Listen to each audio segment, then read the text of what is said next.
has promised to fix permitting, procurement, and accounts receivable and payable, right? And as chairman of Public Works, I try to make sure I talk to everybody who's involved. Now, some of it is bad contractors, but if we continue to make sure that we're withholding payment and not having timely payment, then contractors will bid and they'll say, hey, man, some will say, I got enough work in the region. I don't need to add to the pool, which would ultimately reduce the amount of contracts. They say, we don't need to play in the city because you can't get paid. Or to our detriment, they'll say, if we're going to work in the city where we can't get paid, let's put a little higher percentage, a little more cut on it, right? And make them suffer if we got to wait. And then the last piece of it is that those DBEs or those small contractors are the ones who suffer. And we don't have a process for penalizing those primes who say, even if the city is going to be slow at paying me, then you're not going to get paid. You got to wait until we get paid. And let's be clear, there are contractors that front cost the DBEs. There's some who do. There's some good contractors that front costs. I mean, that actually. But can you mandate that in the contract? Well, that's something we need to talk about and discuss. Something we need to talk about. And that's why, Councilmember Thomas, I take with federal contracts, that wouldn't happen. It wouldn't happen. No. So, and that's why I've enforced us paying the prime. So it's no excuse. Now, look, you guys have been stellar. Mr. DeLarge has, time and time again, when someone calls him to try to fix that, or you guys investigate primes who are doing that, y'all have been on it. But there ought to be a process on the front end to clean that up so that primes know they can't do that. And secondly, they're not colluding or charging us higher prices to do infrastructure work than they do in other places because they know they're not going to get paid timely. We fix that. We fix permitting. We rebrand this city. One other thing we're working on fixing is our plan change process. Is where a lot of the headaches come in for our contractors. And I know Joe has done a significant amount of work, and Sarah with our project managers, right, trying to make sure we get those plan changes out timely, because that is probably the biggest headache that we see. Well, I'm not going to answer my other 999 questions. Councilmember Harris has another one. Yeah, no, thank you. As we're talking about payment, I do want to ask about holdbacks for quality control, because I am interested in quality control, right? So projects are done. Retainage. Yeah. Retainage. Do we do that? Yes. Yes. Yeah. And how much? Until they get their final acceptance letter, and then I think Correct. the waiting period, and then they can collect their retainage. That's correct. And that's for the prime. That's for So the it prime. has it should have no impact on the DBE. It does not. These 5%, theoretically, the work is done, but we hold back 5% of every payout Okay. to the end of the project. And then we release that once it's approved by everybody to say it's good to go. They have a clear LMP, which is their liens. There's no liens on the project. Nobody say they haven't been paid and all that kind of stuff. Then they get to release their retainage. Okay, so it's 5%. Yes. Okay, great. And I'm happy to do quality control with you guys anytime. Yeah. One more follow-up, actually, Councilmember Harris. I heard back from Zaporia because you had asked about vehicles, and she just wanted me to mention that by ordinance, there's a 5-day waiting period before they can tow a vehicle. She also said it's for abandoned vehicles and then 3 days for junk vehicles.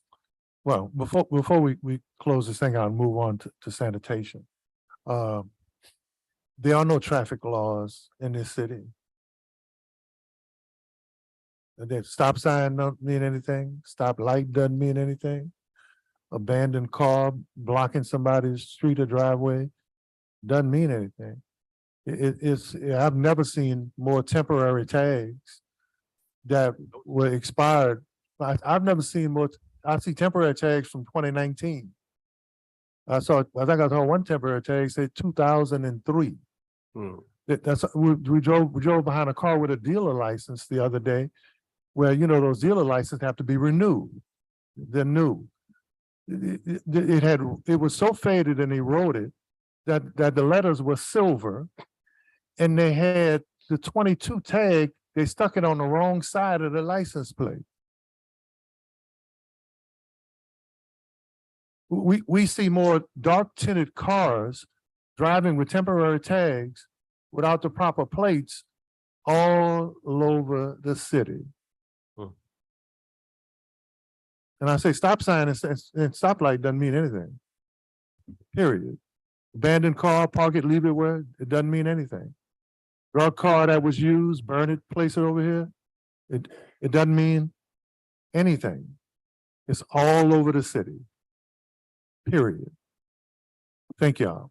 And you Sanitation. know, Councilmember, in saying that, it affects our revenue too, because we get revenue from towing, parking and all the above. Well, yeah, I didn't want to put it, say that because I don't to target communities of people, but I know because I'm from this community, right? If there's leaving a bunch of revenue on the table from the traffic division, use enforcement just for revenue, but right now it's not just about revenue, it's about quality of life, You're right. period. Thank you. Good, thank you. Thank you, everyone. Okay, we got. In the moment we've all been waiting for. Any comment? Any online comments? No online comments. Oh, my goodness. Yeah. Eugene, you had all the online comments. Yes, You were good. I actually had another question for him. I'm gonna wait. Can I get a motion to deny? Councilmember Jerusalem, can we take a 5 minutes for a restroom? Okay. Absolutely, yeah. Let's take 5 minutes as a comfort break right now. Thank you. I think that you probably gonna answer.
Oh, I'm done. All right, how are you?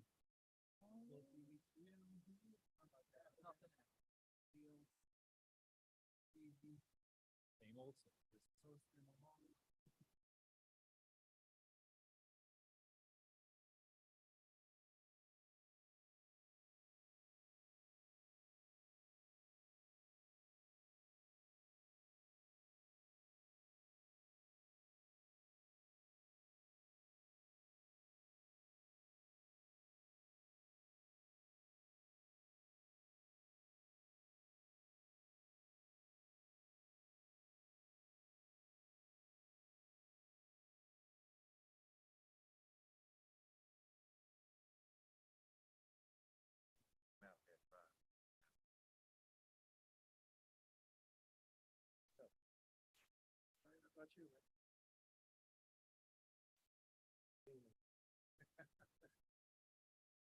Wouldn't trade with you.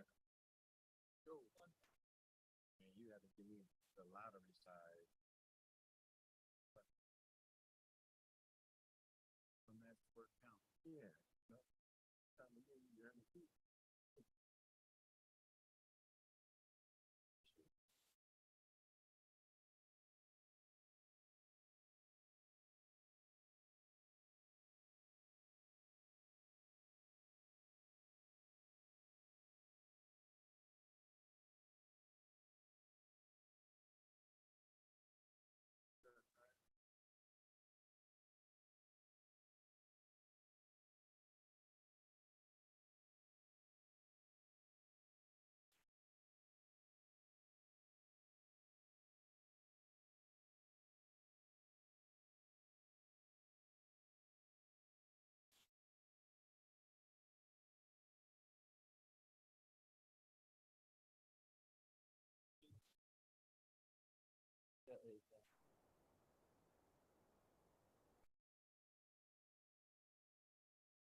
it between two row homes?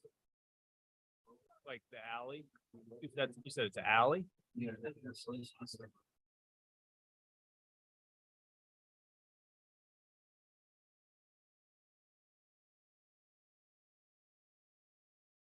Send it to us.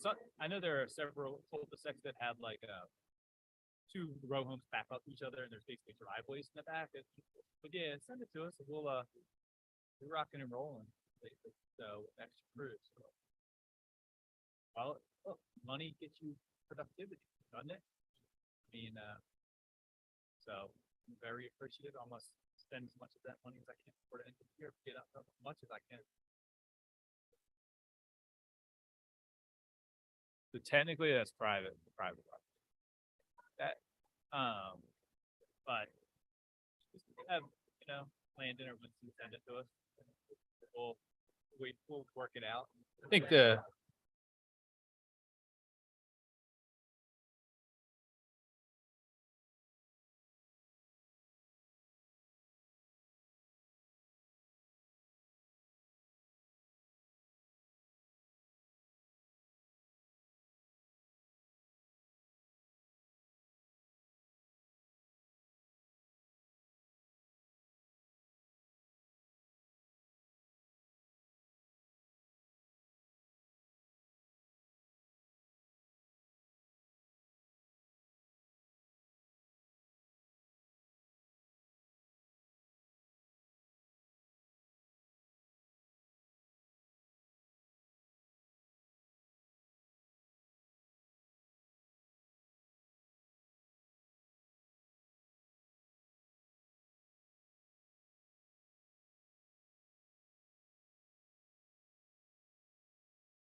Right, exactly. That's. All right, everybody, well, let's get started in 2 minutes, please. Absolutely.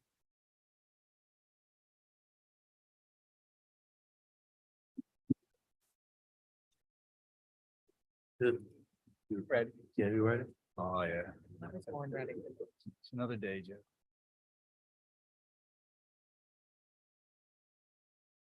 Good afternoon, everyone. As you know, we say the best for last, so we got Matt here from sanitation to give us a brief on the Department of Sanitation briefing. Matt, I'll turn it over to you. Thanks, Joe. Council members, excited to be here with y'all to talk about 2022, 2023. So we'll jump right into it. So the core mission and vision of the Department of Sanitation is to provide for an improved quality of life for all residents, resulting in a cleaner and safer New Orleans. You see here our organizational chart broken down into our 4 primary functions. We currently are budgeted for 71 FTEs in 2022. We have staffing of 66 FTEs right now, so 5 vacancies. I can tell you that, you know, being an operational department, we do have a high attrition rate, but we have a very robust hiring and promotions within sanitation. So as people leave, we hire new. I fully expect by the end of the year, we'll be back close to that 71, which is where we were at a couple of weeks ago, actually. But turnover is not uncommon for us, but we do see a strong response to our positions since the pay changes went into effect for the city of New Orleans, which I'm very grateful for. Looking at our 2022 accomplishments, most of the items I will touch on align directly with the Department of Sanitation's key performance indicators. And largely, these first couple slides will focus around our field operations group, which is the actual men and women of the Department of Sanitation who work 365 days a year, rain or shine, hot or cold, hurricane or no hurricane, flood, whatever it may be, to provide these essential services to the city of New Orleans. I feel honored to have been working alongside of them for the past 8 years, to have the opportunity to lead the department now. And I'm grateful every day for the work that the men and women of the Department of Sanitation put in, and it certainly doesn't go unnoticed by the residents. So year to date, as of the end of September, our ground crews have removed over 3,700 miles of litter from city roads and major thoroughfares. We've removed over 2,500 illegal dumping sites, and along with that, over 26,000 waste tires from the right-of-way. Again, this is only through the end of September, so we still have 3 more months to go. Those numbers will certainly increase. I can say that the mid-year allocation that this council gave Department of Sanitation for illegal dumping has gone well used so far. So we're on week 4 of having our contractor out assisting us with the remediating illegal dumping backlog. MDL has on the ground in all neighborhoods across the city.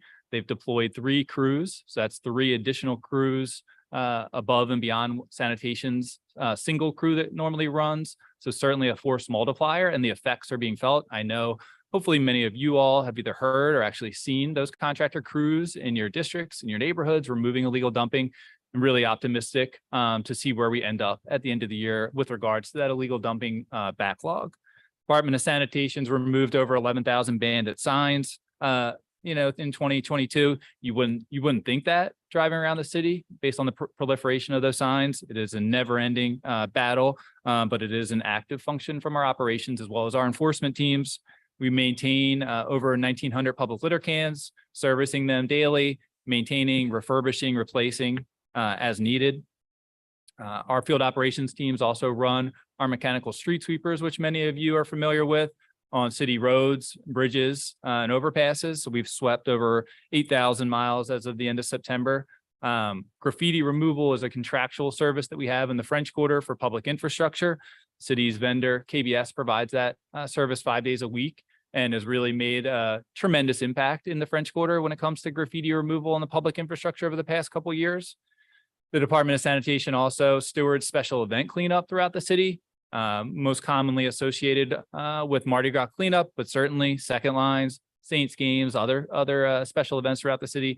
it's the men and the women of Department of Sanitation that are on the ground there at 6 a.m. beginning cleanup to make sure that that debris is up as soon as possible when people start to go to work. We've partnered with the City of New Orleans Health Department as well as NOPD for 12 joint encampment cleanups this year so far. And we always make ourselves available anytime the Health Department or NOPD should call on us to assist with those types of activities. Neighborhood cleanups are something that are a major priority and focal point for us. So neighborhood groups will frequently reach out to us for assistance with cleaning up, removing debris after their events. We try to promptly respond to those requests, remove the debris within 2 to 3 days. But I can tell you that in most cases, it's either the same day or the day after where we're out there removing the debris. And we are sincerely appreciative of those neighborhood groups for doing that work on their own time with their own resources.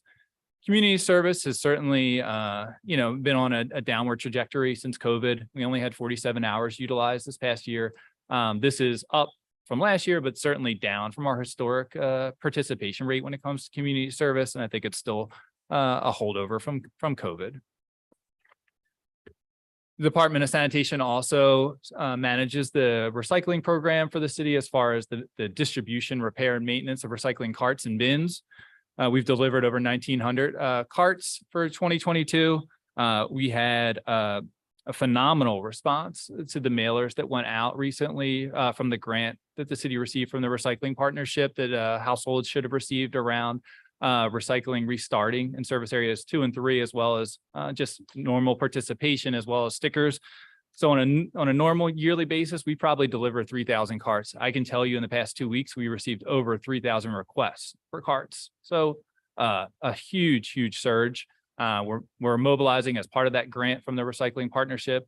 They actually purchased carts for the city. So those will be being received soon. We obviously purchase our own carts, but that is a wonderful thing to see that those mailers actually reached residents and had that direct impact on them making those requests to 311. And we're going to promptly get carts out to those residents so everyone across the city can participate in the curbside recycling program. We do continue to hold our weekly recycling drop off at Elysian Fields every Saturday from 8 a.m. to 1 p.m. There's a tremendous turnout and need for this event to happen on a weekly basis. You see over 15,000 vehicles have come to that event this year alone, right? So in addition to providing an opportunity for people to bring their recycling there, we also take items that are hard to dispose of, whether that's electronic waste, waste tires, light bulbs, batteries, Mardi Gras beads, glass, and so on. So anyone who hasn't had a chance to visit the Elysian Fields drop-off, there's information on the sanitation page website on NOAA.gov. I encourage you to take advantage of for those items that shouldn't be going in the landfill. In conjunction with that, we hold our annual Household Hazardous Waste Day, and we did that on May 14th. We had a tremendous turnout, 897 vehicles visited. After that event, we partnered with the Green Project to really seek the reuse of usable paint that's been dropped off at that event. So we were able to find homes for 717 gallons of paint that was reusable by community groups, schools, and other organizations there. Department of Sanitation also provides recycling for city buildings. So over 15 city buildings provide recycling that's picked up on a weekly basis, taken to the local processing facility in Jefferson Parish. Our curbside recycling program here, you see year to date, only 2,000 tons recycled. Certainly not where we want to be. I think that's obviously indicative of the fact that half of the city did not have curbside recycling up until this Monday. But we anticipate that number to grow rapidly with the resumption of curbside recycling in service area 2 and 3 now with the new contracts, and as well as folks reaching out for carts and us delivering carts for them to participate.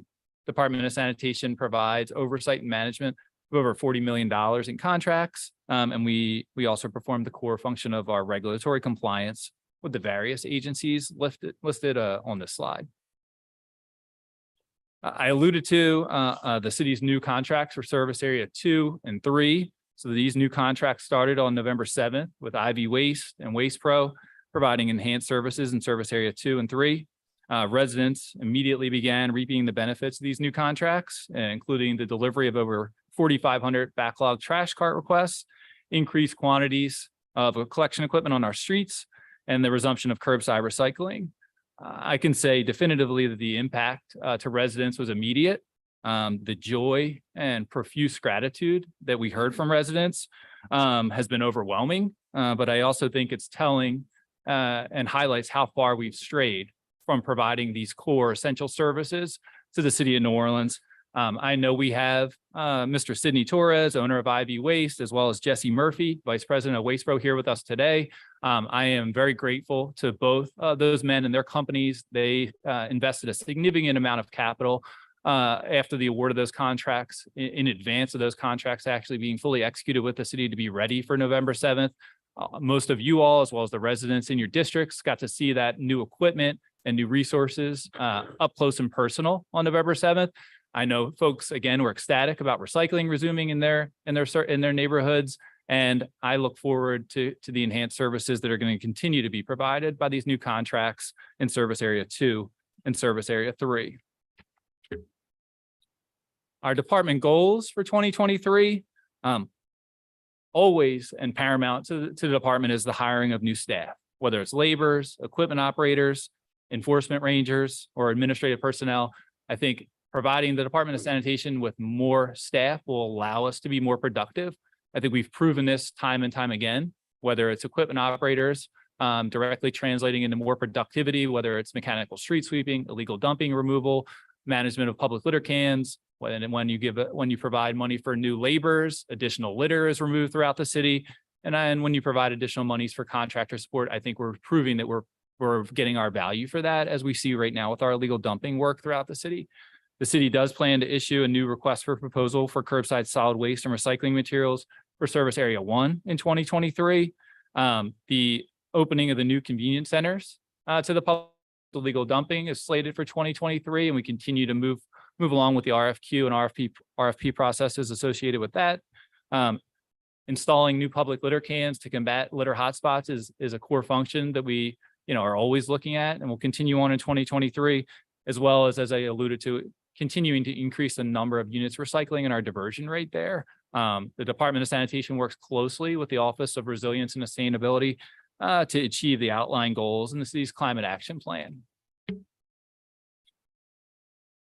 A slide that we wanted to include for the council, as this is something that comes up frequently in the Public Works Committee meeting, as well as in other settings, is around the sanitation fee that's assessed via the Sewage and Water Board bill. So you see here some information from 2021 around the costs that were expended by the Department of Sanitation to provide for the collection of solid waste and recycling, as well as other sanitation services, being $34.5 million in 2021.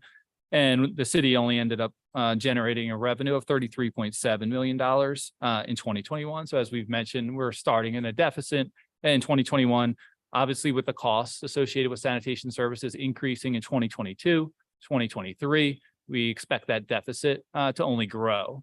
I know that the city's chief financial officer is very motivated to create a special fund to dedicate those sanitation fees to go towards those services. So you see that information here, and CFO Norman White can certainly speak in more detail about that with anyone who has any questions about that around dedicating those sanitation fees to the sanitation services that happen throughout the city. This past year has certainly been a tumultuous one for the Department of Sanitation, but there's clear momentum building heading into 2023, and we look forward to continuing our efforts to improve the quality of life for all of New Orleans residents. The proposed 2023 sanitation general fund budget provides for an increase of $8.4 million. These additional funds demonstrate the city's commitment to a cleaner and safer New Orleans. You see here on this slide, the line items where the increases are around the new collection contracts for Service Area 2 and 3, the operation of the city's convenience center sites slated to come online this year, as well as increased money for Mardi Gras cleanup to deal with the increased size of that event, as well as inflation.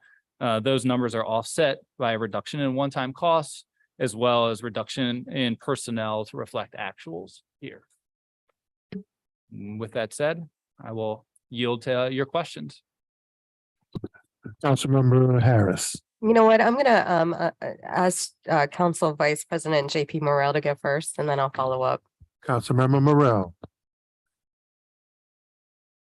I appreciate that deference. I don't know why, but I appreciate it. She went to get her popcorn. We're sure Well- that you only have one or two questions. Sure. I definitely have more than one or two questions. I want to begin by thanking the administration regarding the clarification regarding the sanitation fund based upon the fee. One of the communications I had very early on, and Mr. Torrey was in the room with, as well as Mr. Montano, was that residents frequently complain that there is no easy to track metric as far as when we collect the sanitation fee, how the money is spent. And it has led to quite a few conspiracy theories about how sanitation fees are being redirected throughout the budget, and just having the process simplified so they can see it costs this much to do sanitation, the fee is applied to it, and what the overage is allows everyone to have a really transparent idea of what the actual cost is. So let's start with a positive. So that's very positive and I appreciate it. Now the rest. First up, I guess I'd like to start where our last meeting ended. At our last meeting, there was a request by the council to increase the budget of sanitation this year to deal with the costs of the new contracts going into place. And there was a lot of conversation, a lot of argument, and ultimately the council split 3-3 on not providing that funding. Immediately following that, there was communication made to the media by the sanitation department that we're going full steam ahead on November 7th. And I guess I was looking for clarification as to how the Department of Sanitation planned on paying for that. Sure.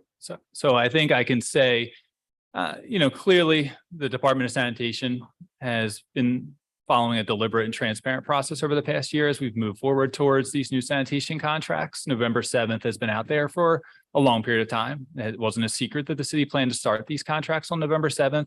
I think, while we were certainly disappointed that the council didn't elect to approve the incremental funding at our last meeting, we look forward to continuing to work with y'all collaboratively to figure out a solution ahead of November 17th. The next time I think it's planned to come back up. So hopefully receive that funding in there. But I think the city has been clear in our commitment to moving forward with providing the enhanced services and improved quality of life that residents deserve. I think we need clarification in definitions. The council and the mayor of the department are the city. The decision you made was an administration decision. It wasn't the city's decision, because the city was deciding something. The council and the mayor would have to agree for it to be a city decision. So the administration decide to move forward with the contract. Would you say that's probably a more correct description of what occurred? Because as you left the meeting that day, the council did not provide the money to pay for that additional work. Is that correct? The council did not approve the incremental funding for the remainder of the year, the $2.5 million. Yeah, I don't think the contractors expect to work for free. It's not an unpaid internship, right? They have workers out there doing work and they want money for it. absolutely. Okay, so when you left that meeting, when the administration left that meeting, that money was not approved, correct? Correct. So my question remains, last I checked, and I mean, my civics could be off. The executive branch does things and the legislative branch pays for things. And when the legislative branch did not agree to pay for something, how do you intend to pay for it? So I think, as I just said, that what the council elected to not approve last week was the incremental funding for the remainder of the year, the $2.5 million. So certainly that is not the complete cost of the new contracts. So who's paying for it? Who's paying for these 2 weeks until the council reconsiders or looks at how it's going to move forward with paying for that pickup? I've looked at your budget for 2022. You do not have the ability in your budget to absorb the monies required to do the incremental funding through the end of the year, correct? Correct. I do not have monies available to pay all of our contractual obligations through the end of the year. Correct. So barring the fact that there's a secret blank check I don't know about, the council has to approve money to do things, correct? Correct. However, the administration moved forward with the contracts regardless of the fact there was no clear indicator that the council was going to fund it. Correct. Okay, glad we agreed on something to start. As far as the presentation that this has been a very transparent process, I want to remind the public, and I would say remind, but I just want to, refresh the memory of our awesome budget chair. We got the contracts at the end of August, right before we were supposed to agree to them. The council was given no input and no information on those contracts before August, the end of August, beginning of September, correct? I'm not sure when you had access to them, but the RFPs and the responses have been available That's- for. I understand. So you're saying the contracts match the RFPs correctly? The contract, as you're well aware, is not in any way detailed. It actually incorporates the RFP as well as the vendor's responses. The contract document is a legal document that just codifies the larger I'm idea. familiar with what a contract is. And what I'm saying is that when you represent that this was a transparent process that everyone was aware of, then if it's a transparent, easily to follow process, the council was given at the end of August, early September, right before the budget process was going forward to consider mid-year budget adjustments. The council, and I guess I'll clear it up, the council had no information regarding the contracting, despite the fact that I publicly requested on multiple occasions as early July to see a copy of the contract. And it was not provided to us until the day before we were supposed to vote on it. You believe that's a transparent process? I can't speak to when someone provided you those contracts. And I can tell you is yes, that you all as council members were invited to participate in the RFP process, attend those selection committee hearings, and those documents have been publicly available since the day those selection committees happened. Your office had access to them. You could have gone and got them and looked at them at any. When did the RFP process start again for the new contractors? I mean, the RFP selection committees happened in May and June. May and June. Okay, so your position is, because to be clear, that the RFPs as they went out, the contracts that were perfected identically follow the RFPs. I'm saying, I know you've read the contract documents now. The contracts say they are incorporating the RFP and the responses to the RFPs. There's no substantive content in the actual contract document. So using your train of thought, your logic, where did assignment come in? Was that in the RFP? Assignment was included in the RFP, yes. Yes, and draft of the contract is included in the RFP, including the terms and conditions. A draft of the contract was included in the RFP. Yes, Regarding that we assignment. afford all contractors an ability to submit exceptions with their RFP responses, and several of the vendors who responded did provide. And so Mr. Torres, who responded in the Times-Picayune regarding the confusion regarding transporting recycling, and he said, and I'm going to paraphrase, I don't want to directly quote because it'll be incorrect. He said that he found out that there was misunderstandings between the administration and his company regarding how and when he would use transfer stations to move property based upon a conversation, an argument that I had with you. This was something you thought was clearly spelled out in the contract and not changed whatsoever at Mr. Torres' behest after he was made aware that there was a conflict. No, I would disagree with your statement. I Okay, think well, how what- would you disagree with that? Because what happened so in the RFP process, the city asked for pricing for both transport to River Birch landfill as well as the waste management transfer station. Upon receipt of the pricing, from all of the vendors, it was determined that the option to use the waste management transfer station was not economically viable. And a decision was made after RFPs had been submitted and evaluated to then ultimately, shut down that facility at the end of this month. So whether a vendor used the waste management transfer station as part of their proposal, they had no way of knowing when they submitted that the city was going to close that facility down. Did that increase or lower the cost of his proposal Increased. in this transparent process that we all should have been aware of since May? So based upon the RFP and the responses where things were graded, everyone had a singular understanding that everything was transparent above board. Yet after reviewing a conversation between us previously, Mr. Torres's contract had to be renegotiated and increased because of a conversation at a council meeting. The contract, the negotiations between the city and IB Waste, of course, had to take into account the fact that the transfer station was closing and that their proposal included the transfer station as part of their recycling method. So yes, So who failed to catch the transfer station was closing? Was Mr. Torres or was it you? I just explained to you, no one knew the transfer station was closing until after the proposal was submitted. Who's in charge of the transfer station? I mean, ultimately, the Department of Sanitation. Okay, so you just said no one knew it was closing until after that conversation. You had to have known it was closing because it's your transfer station.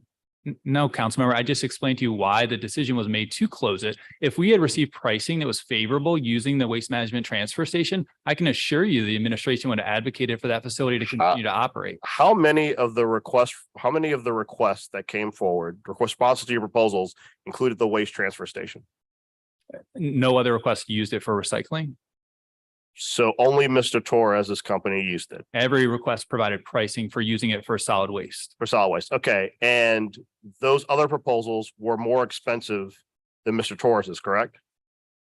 Every proposal for service area 2 was more expensive than IB. And then after the correction and misunderstanding, Mr. Torres's cost went up. Yes. You don't see a problem there. No, I don't have a problem with it. Okay, With it, no. well, I agree or disagree. Let me ask you another question. Looking at your budget for next year, it appears that you do not have, what is the increase for Service District 1 with Richards Disposal? Are we still basing that pricing off his old contract or if any modifications? Give me 1 sec. I'll look and tell you.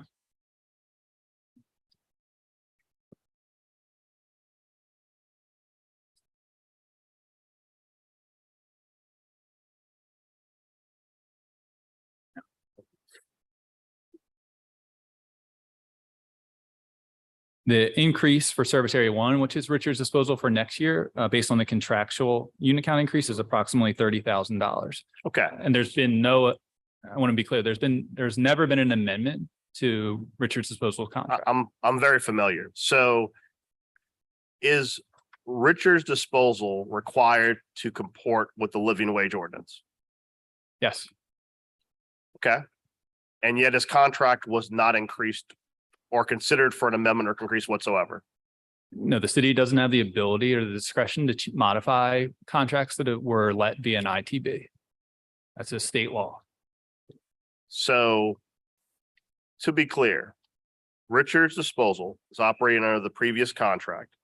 We have, which is Service Area 1, Service Area 2, which was formerly Metro's, I guess technically in their bankruptcy, currently Metro's, was operating under an identical contract. Correct.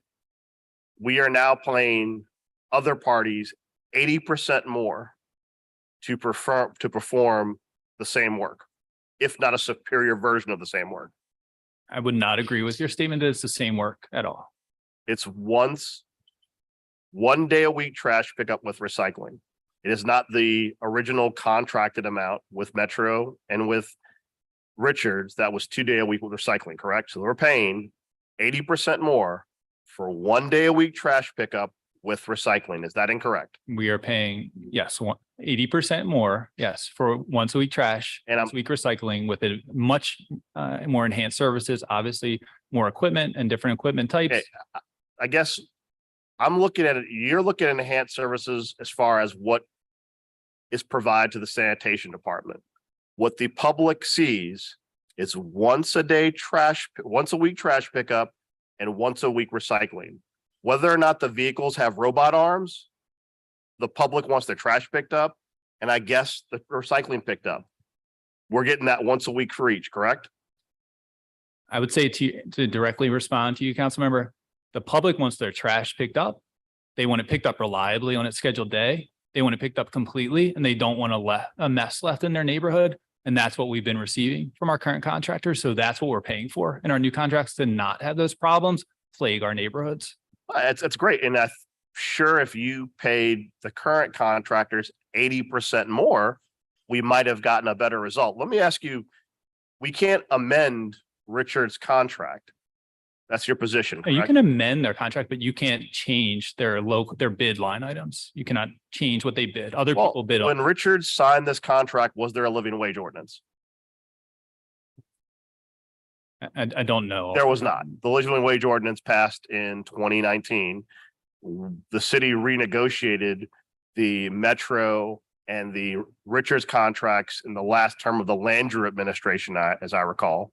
So the city of New Orleans passed an ordinance which materially changed the cost of doing business for a company. And our position is that we have now passed a cost along to a company and said, because you have an IT contract, you have to eat it. Is that incorrect? That's not something I can respond to. That's something that you would. But I'm sure somebody from law can walk over here if they want to and talk about that. But my issue is, and I'm going to be very candid, I do appreciate there are district council members up here who are more than able to express the frustration of their constituents regarding the state of trash pickup, as you have done very eloquently. I do think where I draw the line and where I have significant issue is when it is perceived by me, the animosity towards the current contractors puts them in a position to fail. We passed as a council in 2019 a living wage ordinance, which requires that everybody be paid $15 an hour. That is a new cost pushed upon the sanitation companies. We have not increased any of their money. As you said, we have not gone through and done any amendments. We haven't even cited them until recently. So we're giving them less money under a contract that was a flat fee, essentially. We've increased what's required of them. And then we have a sanitation director who mocks them for failing. If you don't see a problem with that, I think you need to readjust and look at your thinking. Because if we're going to continue to put additional requirements on companies and grade them compared to their competitors who are getting paid 80% more, I think that you have to always say that in the same breath. Well, we're getting a superior product from Waste Pro and from IV Waste. And by the way, we're paying them 80% more for similar work. Metro underpays their workers. By the way, after passing living wage, we didn't increase how much their contract makes. So they have to figure out in their existing contract how to increase everyone's wages without additional monies. I will tell you, regardless of what happens with Metro, which is its own very complicated beast, I am very concerned looking at what's going on with Richards. If they fail on their own accord, that's up to them. When I see the city obviously wanting to rebid the contract and repeatedly publicly smashing them for not performing their work while they're getting paid 80% less than people doing similar work while having additional burdens placed upon them by the city, that's not fair. You're comparing apples to oranges.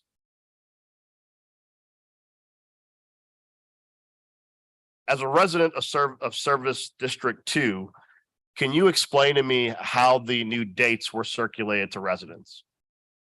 So as far as the public outreach that happened, we had direct mailers that went out to residents in the form of a magnet that outlined what their new collection day would be. We had, for the week preceding the new collection service, we had an advertisement run in the Times-Picayune. We also publicized information on social media as well, where folks could go to NOLA.gov and look up their new collection day via that site as well. I can tell you that since we've started the new collection areas on Monday, we have had a small number of complaints from residents saying that they weren't aware of their collection day have changed and they missed the trucks. I can tell you that both IV and Waste Pro have promptly been sending trucks back to make those collections to keep the residents on track. Why were the days changed? Contractors had discretion to modify their collection routes to optimize efficiencies. We changed from a 6-day-a-week collection schedule to a 5-day-a-week collection schedule, where we no longer have trucks running throughout residents' neighborhoods. We also have trash and recycling happening on the same day as part of these new contracts, again, to minimize the amount of truck traffic in neighborhoods. I think that it was a missed opportunity maybe not to use PSAs across a variety of additional media sources. Just in my area, Vista Park, Oak Park, that part of Gentilly, I would say arguably half, if not a third of the trash cans were not out today because everyone was used to a certain day. And just using that as an example, and this will belay my age, for most people, because of the length of these contracts, they've literally had the same pickup days for almost 20 years. And I think that having, I did not get I got the recycling sticker. I didn't get the magnet on the fridge, but I think that if the discretion was going to be given to the contractors to change the date, if that was going to be a thing, I think that we might have bungled the rollout in that we have not really transmitted to people that the date had significantly changed. And I honestly think, and this is not meant to be a knock, but it'll sound like it, I don't think people had much faith because of historic issues calling 301 and asking for another Passover. Just because I know historically, when people have called 301 about sanitation issues, they haven't had the best response. And I'm sure some people did call 301, you transmitted to the contractors, they made the second pass. I think many more people just said, I guess I'm gonna wait till next week to get my trash because they weren't aware that this was something that was being done more expeditiously. I think that is probably worth our while considering how much we're paying for these contracts, as well as us also paying for an additional contract, that we do a better job of communicating to people who are used to certain trash days for almost 20 years. The dates have changed and really hammer that home. So it's going to take a very long time, probably a couple of weeks, if not months, not to mention the fact that you're going to have metro servicing on the traditional days as well for the foreseeable future, where it is going to be mass confusion. Because while you have two trucks out there, there was an email, I might be able to pull it up right quick, that I know was directed to Councilmember Moreno, but I did think, I'm going to pull it up right quick so you can, just because I want to quote this email because I thought it was particularly entertaining. It's a pretty good one. Here it is from Brian. I thought it was far-fetched at the time, but Ms. Moreno's concern about two trucks and different companies on the same street at the same time voiced at last week's council meetings were warranted. This morning, there were two trucks on Paris Avenue north of Fillmore competing to pick up trash. The trucks were overtaking each other recklessly, honking and disrupting traffic more than usual. At times, it was comically absurd. So it's hard for us to explain to people that we are taking their sanitation problems seriously when you've got trucks doing like footloose, like drag races down streets trying to outmaneuver who's going to get the trash first. This is the environment and part of the reason why 3 council members last meeting said rushing to start this process is going to lead to absurd results. And until that January, I think it's January 12th or 13th federal hearing, the residents of our city are going to see trash trucks dragging down the street, trying to see who's going to get to your trash first. Now, on one hand, I know there was a flippant kind of comment made about, well, you know, it'll lead to enhanced trash pickup. It also could just lead to ridiculous situations like this. That same stretch of Paris is also in 3 school zones. That's not a good look for us. I don't know how you guys plan on addressing it, but I can tell you that the citizens of the city are not going to put up with 3 months, if not more, of that. I guess my last point, unless I come up with something else or decide to go back to some further questions, I am very concerned, and I direct this more to Mr. Threat than anyone else here, that when the council decides not to fund something, on no matter what side of that vote you were, I've talked to many council members up here, that's the process. Whenever a department walks out of council meeting and goes, well, I'll just do what I want instead, that leads to different outcomes. And I certainly hope, no matter what happens in 2 weeks, there is an understanding and a preparation by those companies doing that work right now that it's more than likely they're going to get a pro rata payment. And I don't care if they're not sending an invoice till December. You weren't authorized by this council to start spending money yet. And you've already said here today, and from what we have, you didn't have the budget to do it to begin with. No department has the ability when they come in here and ask for money and be told no to deficit spend. We are not the federal government. We don't print money. One of the few powers this council has, besides the new one we just got yesterday is to set the budget. If we don't give you money, you can't spend it. And I certainly hope the contractors are prepared to enjoy this 2-week unpaid internship. Thank you. Councilmember Harris. Thank you, and thanks for the popcorn, Vice President Morel. I want to go to Service Area 1, which is Richards. I just want to let the public know that from the start of my term on Monday, January 10th, my office has documented over 452 reported sanitation-related issues. The top 3 reported issues to my office were missed trash pickups at 185, illegal dumping at 107, which has nothing to do with Richards, and missed recycling pickups at 81. So, I mean, there is a problem with the current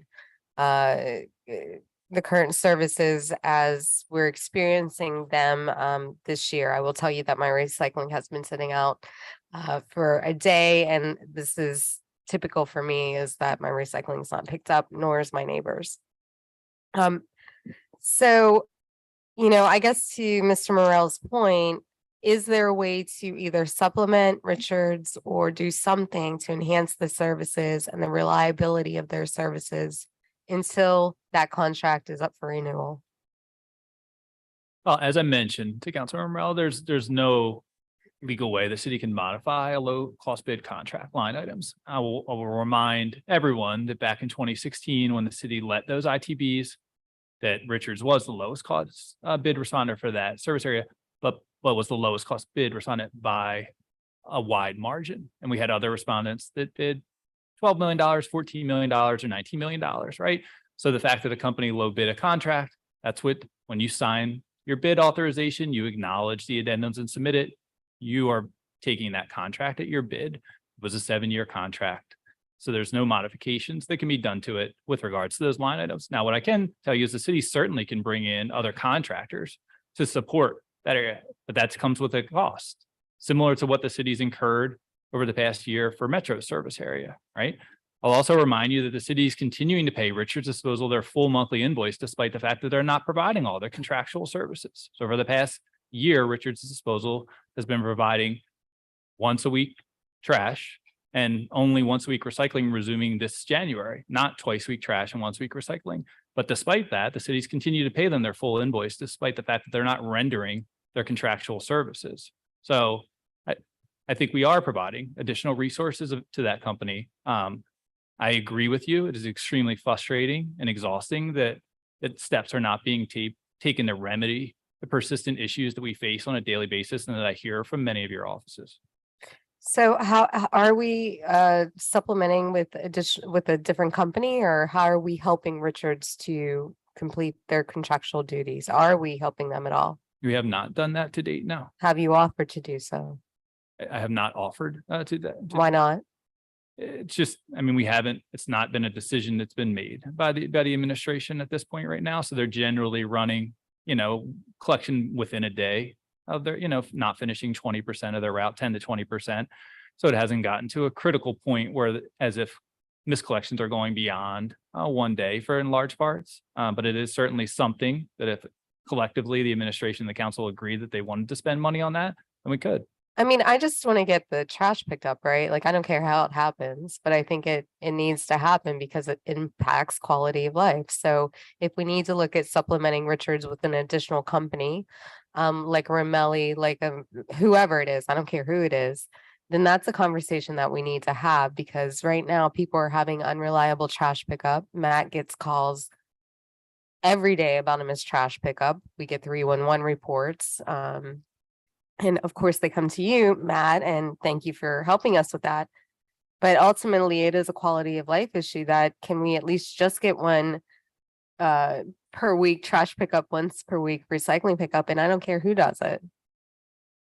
Yes, I certainly can work with your office and the council on that. Yeah, I mean, I think the other people in Service Area 1, we don't care how it happens, especially if as Council Vice President Morel said, if the cost of service has gone up, then something needs to happen with either supplementing Richards, which you're saying we can't contractually, or getting another waste provider in to supplement services.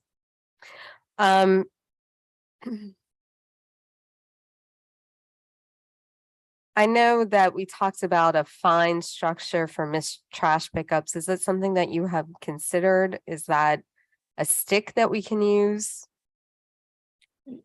Yes, I mean, our current contracts have stipulated damages in them. Our new contracts have been, stipulated damages well modified to make them much more easily enforced. I think the fundamental issue that we face, right, is that we have,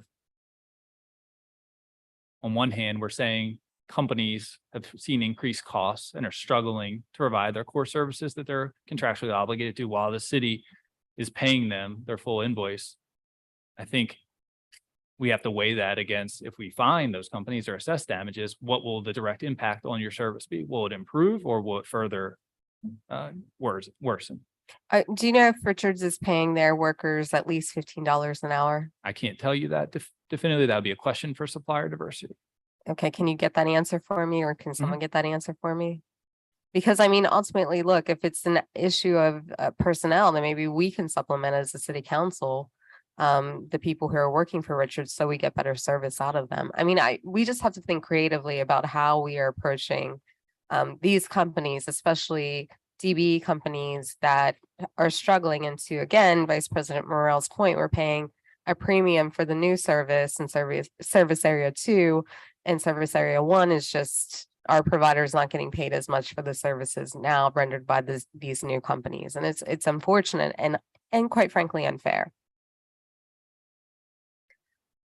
So I'll turn to illegal dumping because it's something that we all care about.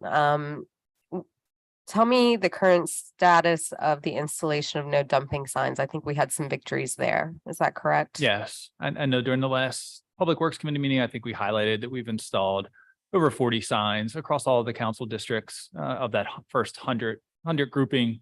So we'll work on installing the remainder of that first group, and we have ordered 200 more through the mid-year budget allocation this council provided to us. Do you have any money in this budget, or are you thinking about money for a communication strategy where we do some social media about not trashing the city, keeping the city clean? I mean, I think that those things can go a long way, where we talk about having pride in your city and maybe having, celebrities talk about not trashing the city. Do you have any money in your budget for that, for PSAs? I don't, and I can tell you, our department is largely operational, right? You see our breakdown of our employees. It's 71 employees, 56 of them are in operations, 5 are in enforcement. That leaves 6 to do the back office administration. I mean, we're relatively small for what we do. I'm all for PSAs and marketing campaigns to really reduce illegal dumping and littering. I just know that we don't have staff currently that has that expertise and knowledge. Well, your bosses are sitting right here. Is there any money anywhere that we can utilize to do a PSA on not trashing the city?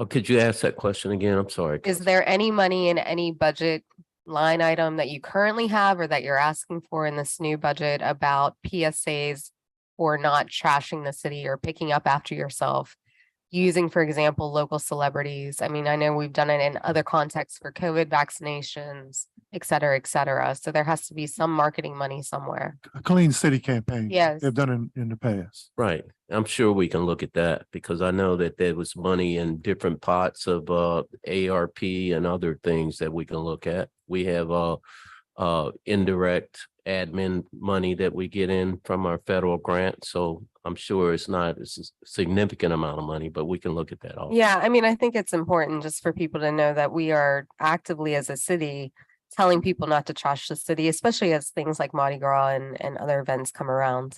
How many illegal dumping cameras are currently active, Matt?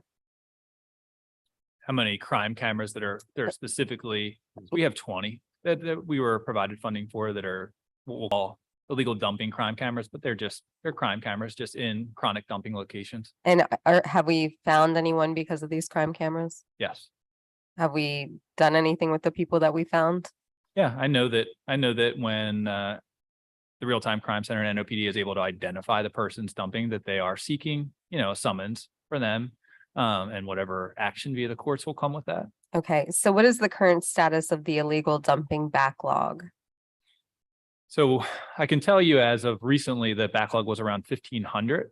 But since we've brought on our new contractor, you'll see that number start to go down pretty rapidly. This is week 4 that we've had their 3 crews running, and they've completed, over 300 illegal dumping requests in the first 3 weeks alone that they've remediated. We also have our sanitation illegal dumping crew out there as well. So I expect that backlog to shrink as we approach the end of the year. And have we gone through the deputization of sanitation rangers? Yes, that happened, I think, on the 27th. Okay, and are we using them to approach, for example, landlords who are just throwing crap outside of houses on the first of the month? Yep. Yeah.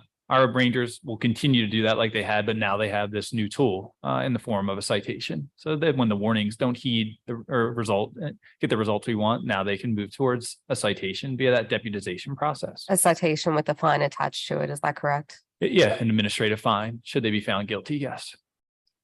Okay. Do you have a dedicated sanitation educator that can attend neighborhood and community meetings to discuss proper recycling? Again, this no dumping, clean cities campaign. Do you have anyone who is your point person, go-to person, or is that just you? Me. Yeah, I okay, mean, we have rangers who certainly come and attend meetings when it comes to enforcement. I can also, the new contracts have a dedicated recycling coordinator who's one of their primary functions is to attend community events and build recycling on that. So IB and Waste Pro have those positions as part of their new contracts.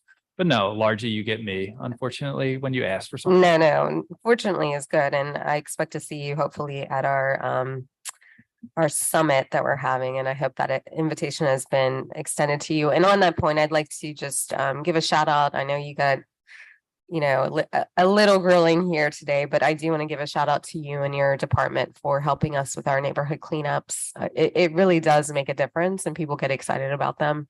I know we're having one, I think, on the 3rd of December, and I appreciate everything that you and your team does. We look forward to it. I commend you all for organizing it. It's no small feat, the size of the event that you had last time and this one as well. So we look forward to seeing the volumes that come from it. And one more question, and I'm taking a council member Green's fire, but are there positions open currently for sanitation folks, for people who can help? And are you looking at formerly incarcerated people who have been formerly homeless? How do you reach out to people who might need these jobs? So as I mentioned, we currently have 5 vacancies, but those are fluid and our hiring is robust. So they're constantly being filled. But yes, I mean, those are for labor, equipment operator, enforcement ranger, and an administrative person. Folks can visit us in 1W30 here at City Hall and fill out an application directly for a labor position. For equipment operators, they need to get on the register at Civil Service. But yes, I can tell you that our hiring pipeline is diverse, and all of the things you mentioned completely represent our workforce. Okay, thanks, Matt. Councilmember Giarrusso. Thank you, Matt. Good afternoon. My questions won't be plentiful. Can we just get an update on the bankruptcy? I know we have the hearing January 23rd, but mediation, what's happening there? Yeah. Anything to share?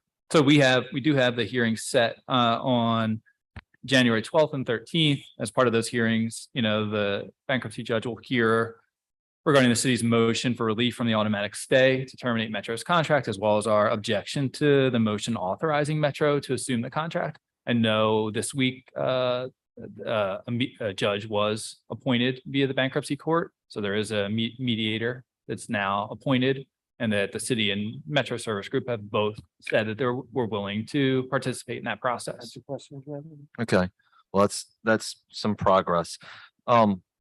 I want to talk, I guess, now about the sanitation fund. Is that going to be an ordinance that comes to council, or is the CAO going to set that up as a separate code in the budget? I will defer to the CAO or CFO's office and remind everybody that we largely don't have a Separate code. role in All right. in that. I think Mr. White's saying it's going to be a separate code. So I'm not going to pontificate on that, but I do agree with Councilmember Morale that I think it'd be good to publicly show kind of how the funds are flowing and where everything goes. Matt, I think we've asked this before, but just so I know for purposes of today, you put up the slide, which is very helpful, about the sanitation fee and where it all goes. what's the collection rate for the sanitation fee?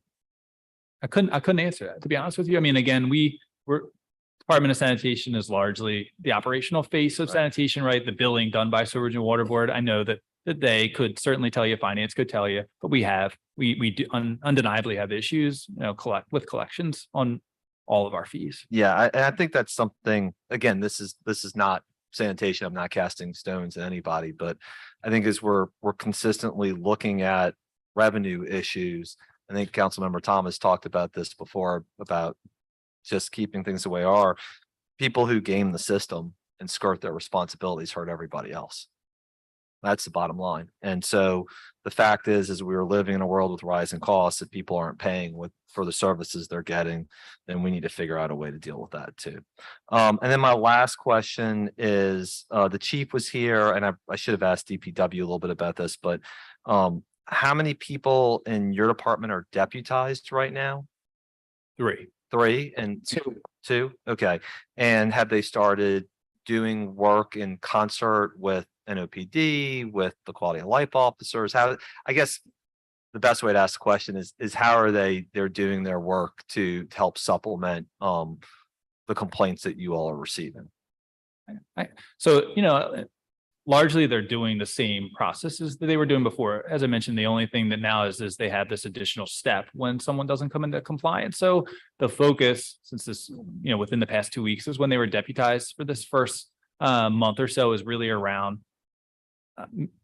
working out and solidifying the process and procedures that are in place and data collection. So I wouldn't anticipate this first month seeing a lot of citations going out. I would say that you're going to see a lot of conversation around what the process and procedures are around issuing those citations and data around that. So a lot of warnings still for this first month. And I think month 2, you'll start to see more citations coming. And Matt, let me be super clear. I'm completely good with that approach. I don't want to necessarily and unnecessarily make sure that people are getting citations they don't need for things they don't know about. So I appreciate the warnings to start. Thank you very much. Councilmember Green. Thank you for your presentation. I appreciate the work that we have done together, our office, in cleaning up some illegal dumps. What is frustrating is when they come back and dump in exactly the same place. But some of them have not resulted in that, and that's a good thing. So I think that we're moving in the right direction with reducing the number of illegal dumps.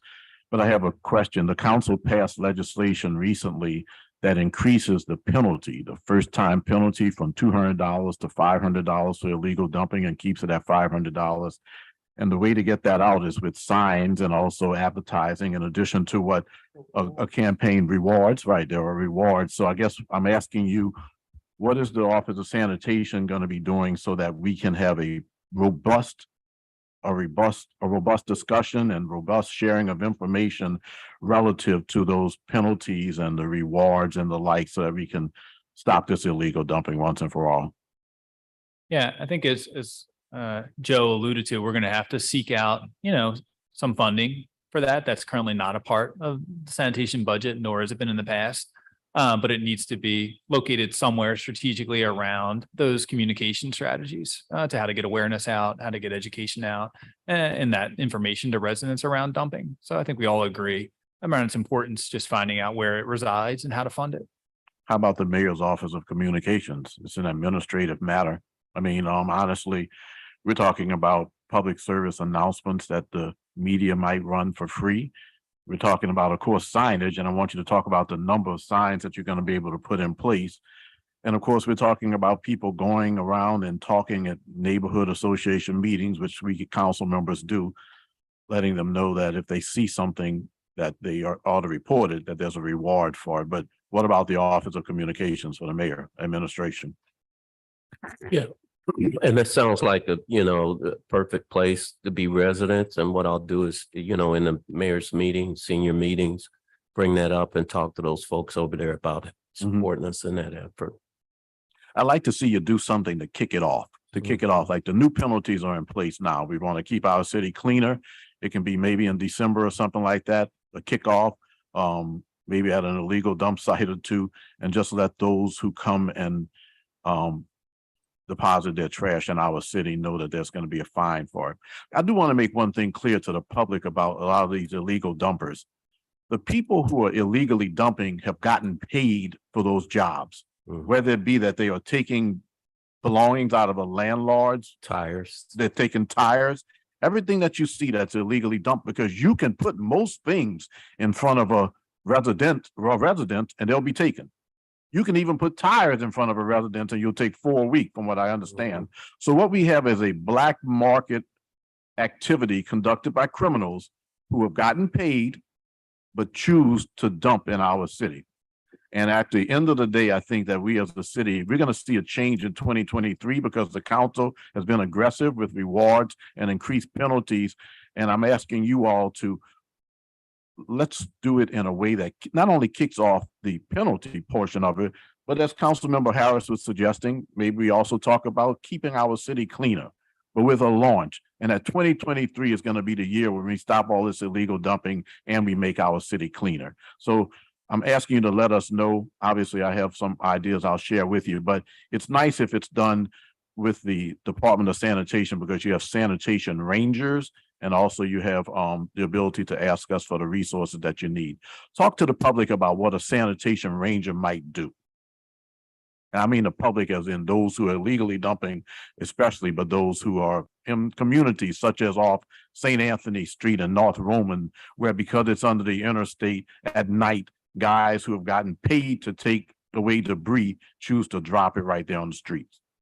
Yeah, happy to do that. Happy to also do it for the benefit of folks that may be interested in being a sanitation ranger with the department. So always looking for folks interested in pursuing that line of work as well. But a sanitation ranger deals with the enforcement of the sanitation code, primarily with residential and business locations. Seeking their primary goal is to seek voluntary compliance with the code. So you see an issue, you speak with someone, hopefully you educate them on the nature of the issue and why it shouldn't have happened, and you seek voluntary compliance. But when that voluntary compliance doesn't happen, then the ranger does have the ability to take enforcement. Up until a couple of weeks ago, that was only a warning. And that warning, we could reach out to NOPD or safety and permits or code enforcement that had greater enforcement capabilities, but that's where we stopped at up until 2 weeks ago. Now, through the deputization process, our rangers will have the ability to take it to a citation for administrative hearing for those types of situations. So yes, a large part of the day of our rangers are riding neighborhoods, identifying violations, whether it's illegal putouts, evictions, move outs where residents have improperly placed large amounts of debris on the curbside that's not eligible for pickup via our sanitation contracts. Illegal dumping from businesses, bandit signs from businesses, illegally advertising on the right of way.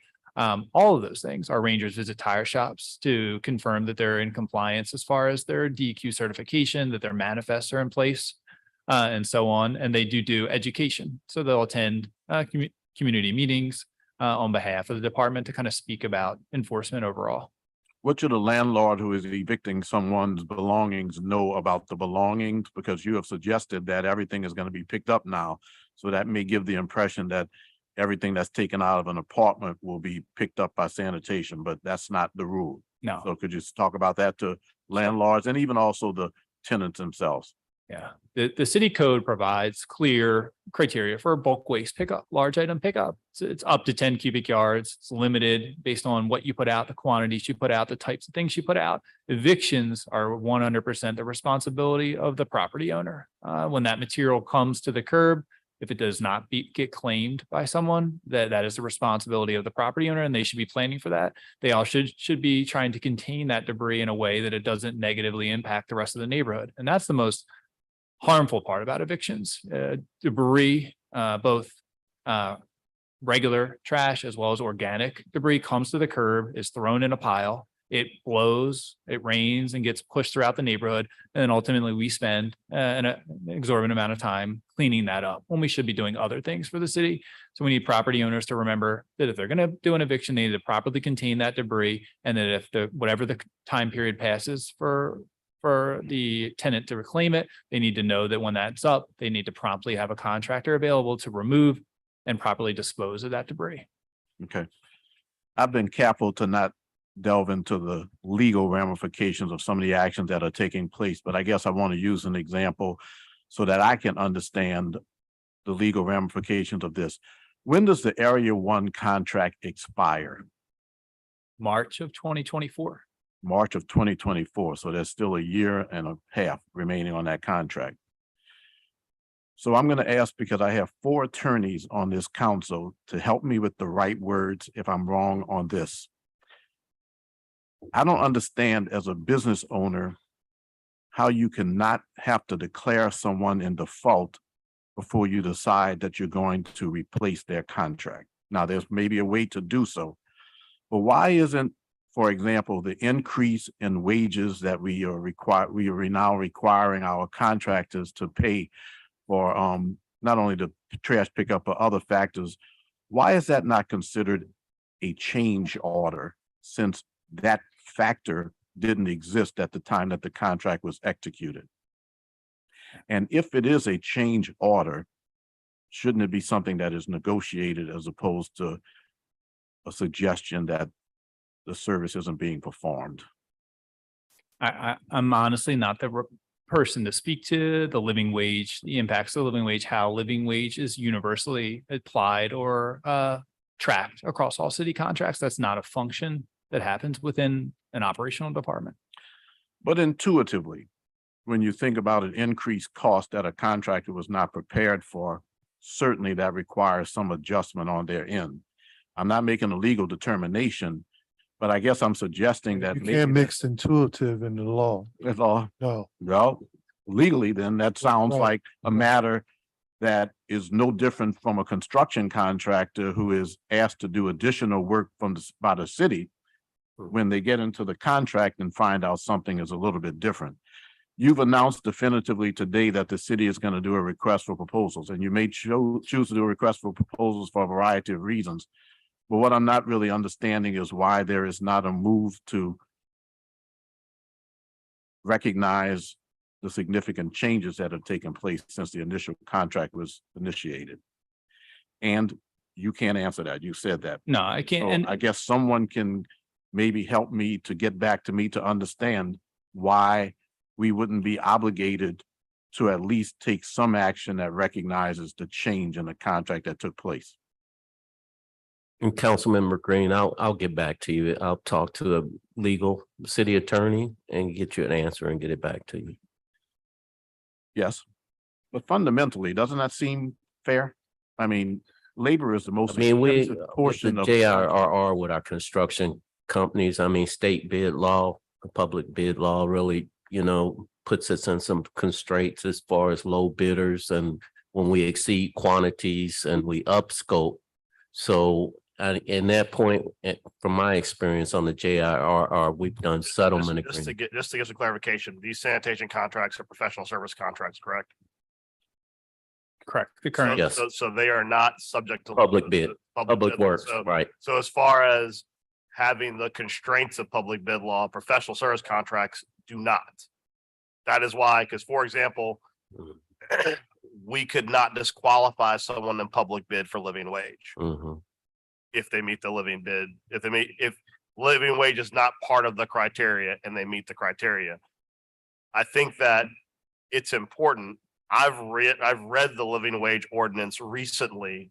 It was contemplated and sold to the public as a mechanism through which the city, both internally with city employees and through contractors, they would all adhere to $15 minimum wage. To your point, Mr. Green, that would include a sanitation professional service contract. That is the legal reading of how that would apply. So I don't know why there hasn't been a larger public conversation about the implications of living wage on contracts such as sanitation, but there absolutely is an impact because it was not made specifically exempt when living wage was passed. If the idea was that we would not apply living wage to sanitation contracts, it would have had to have been exempt from it as a specific type of special public contract for a specific public purpose. It was not. So I think your concern is a concern, and it is very surprising that neither the city nor the contractor has expressed whether they're in compliance, and if they are in compliance, who's paying for it? Because I think a valid issue that Mr. Green has brought up repeatedly is that if they have a fixed amount of money they're getting paid and they're complying with living wage, and as you said, labor is the highest cost of the contract. I don't know how that contract functions, and it could be a reason why the service is so difficult. And Council Member Morel, I will get you an answer back. I recall this before I took the position with the last sanitation department, once the ordinance was passed for living wage, that we started executing those contracts across our contracts. And I am not sure. I believe that it's a possibility that contractor, the money was moved for living wage into that contract, but I'm not sure if the contractor is paying employees that transfer those funds, but I'll find out for you. Well, I certainly think that that's something that we'd like to know. And look, I knew we have two contractors in the house, and so I want to make it clear that I would be very consistent across the board to say that if those contractors who are doing business with the city were subjected to the city passing ordinances or resolutions that change the ultimate cost to them, that would be considered a change order. I mean, it's no different than when you're doing a street job. If you are asked by the city now to do fundamental work that is different, for example, instead of overlay, now you're asked to look at drain lines and the like. It's something that the city has imposed upon you for which you should be compensated. And I think that it's a fundamental question that we look at. And I just want to always be as fair as I can and say that it would be across the boards that I would consider this with present contractors and with, somebody who's going to do business in the future, that if we ask for certain changes, that we should be willing to recognize those fundamental changes and how they impact a company. So I'd like a answer to that, and maybe fellow members of my council will help me with that information, because I find that to be a fundamental concern. But I do appreciate the work that we've done. I want to do more work to make 2023 the year in which we start to reduce this illegal dumping to significantly lower levels, and that we get our sanitation rangers out there and provide them with whatever support that they need. It costs us money to have you all go back and pick up at dumps that have already been cleaned up, but it costs us money as a city, and it costs us our reputation as people drive through the city and they see dumps as they go to different places. I want them to go throughout the city and see the history that we have without having to pass somebody who's thrown out furniture and decided that they were going to take advantage of darkness to dirty and litter our city. So it's a fundamentally different year in 2023. I'd like to send that message to our illegal dumpers that we're going to change that, working with you all in the council and the administration. Thank you. Back to Councilmember Morel. Just two quick points of clarification. The French Quarter is serviced by Empire Services. Yeah, the company was acquired by KBS 2018, so goes by KBS now. Okay. And when was that contract initially let, and when does it expire? 2015. I think it has at least one more extension available, if not two extensions available to it. Would be for the full 10 years. I said the last one is, I see here we have allocated roughly $312,000 for supplemental highway sweeping. Is that based upon the current condition of our highways and the amount of trash and debris on them, is that merely adequate, or is that more than adequate? So I wrote a note earlier because I heard your conversation about DOTD and their state of finances. So currently the state provides two litter sweeps on the highway via their contractor, which is mechanical street sweepers clearing inside outside lanes of I-10, I-610 on a monthly basis. Many years ago, the city started supplementing that, saying that's not sufficient. We need weekly service. The state said they couldn't pay for weekly service, so we supplement what they do by providing 2 additional cycles a month of the contractor to provide That's that 4 total. 4 total, once a week, essentially. So I think there are certainly parts of the city, in particular New Orleans East, which I'm sure Councilman Thomas is going to speak on. I've jumped ahead of him, but I think that we should consider, based upon the current state of strips of highway, looking at this number and maybe increasing this number, because this has been the number the city's been using. The 2 additional per month has been the standard. It's not sufficient. And I think that as we try to rebuild public confidence in how we're going to deal with sanitation, we should aspire to be more than adequate. And there are many people who lament the fact that if you enter New Orleans from the west through Metairie, it is clean. If you enter New Orleans through the east, particularly from Irish Canal, right, Councilmember Thomas? Irish Bayou, all the way through to Bullard, it is not the best doorstep. And if we know going into this that we're only getting 2 sweeps by DOTD, and with the 2 we're putting on top of that, it's not sufficient, we need to revisit what that number is going to be. And we need a number on that number so we can consider it. Thank you. Councilmember King. Mr. Torrey, thank you. You've always very responsive. Whenever we need something done, you jump right on it. But I have a problem with the word being out that, especially in Algiers, that Tullis Drive and Sandra Memorial Drive are dumping places. Now, it's not just people in the city. We've caught a company out of Metairie called All Drive, ALLDRY, out of Metairie. They were dumping. Another company, David Allen Company, I'm not sure where they're from, but they were also dumping. They were caught, apprehended by the police. The driver didn't had a suspended license, no insurance, well, suspended license, car was towed. I filed the case to municipal court. Guy and his partner never showed up, so they now have an attachment. So it's not just people from our city. The word is out in Metairie, in Jefferson Parish, Plaquemines, wherever. Want to dump your trash, your tires, your carpet, your construction equipment, you can go do it in Algiers, specifically on Tullis and Sandra Drive. So can you, I know you go to clean it up every time we ask you, what is preventing us from better patrolling or monitoring that area? Can you please let the public know? Because I get the calls. It's not you. You're doing a great job. But what's causing this site, these 2 sites being dump sites? Well, I think specifically with regard to Sandra and Merle, they're very remote, desolate areas, right? There's no households there. It's dark. They're prime for dumping, but it's resources, right? It's our ability to have resources to be everywhere to monitor for dumping, and then when it's captured and we know that it's happening, to then seek prosecution against it. How can we capture them, Story? How can we say that again? Capture those illegal dumpers. I think our crime camera network certainly is a good first step in lieu of actual people on the ground. But remember, it also takes people then to actually review the footage for the real-time crime center. It takes people to issue a summons. It takes people to go to court when those hearings come up. So you saw that someone needed to be there from NOPD for that hearing.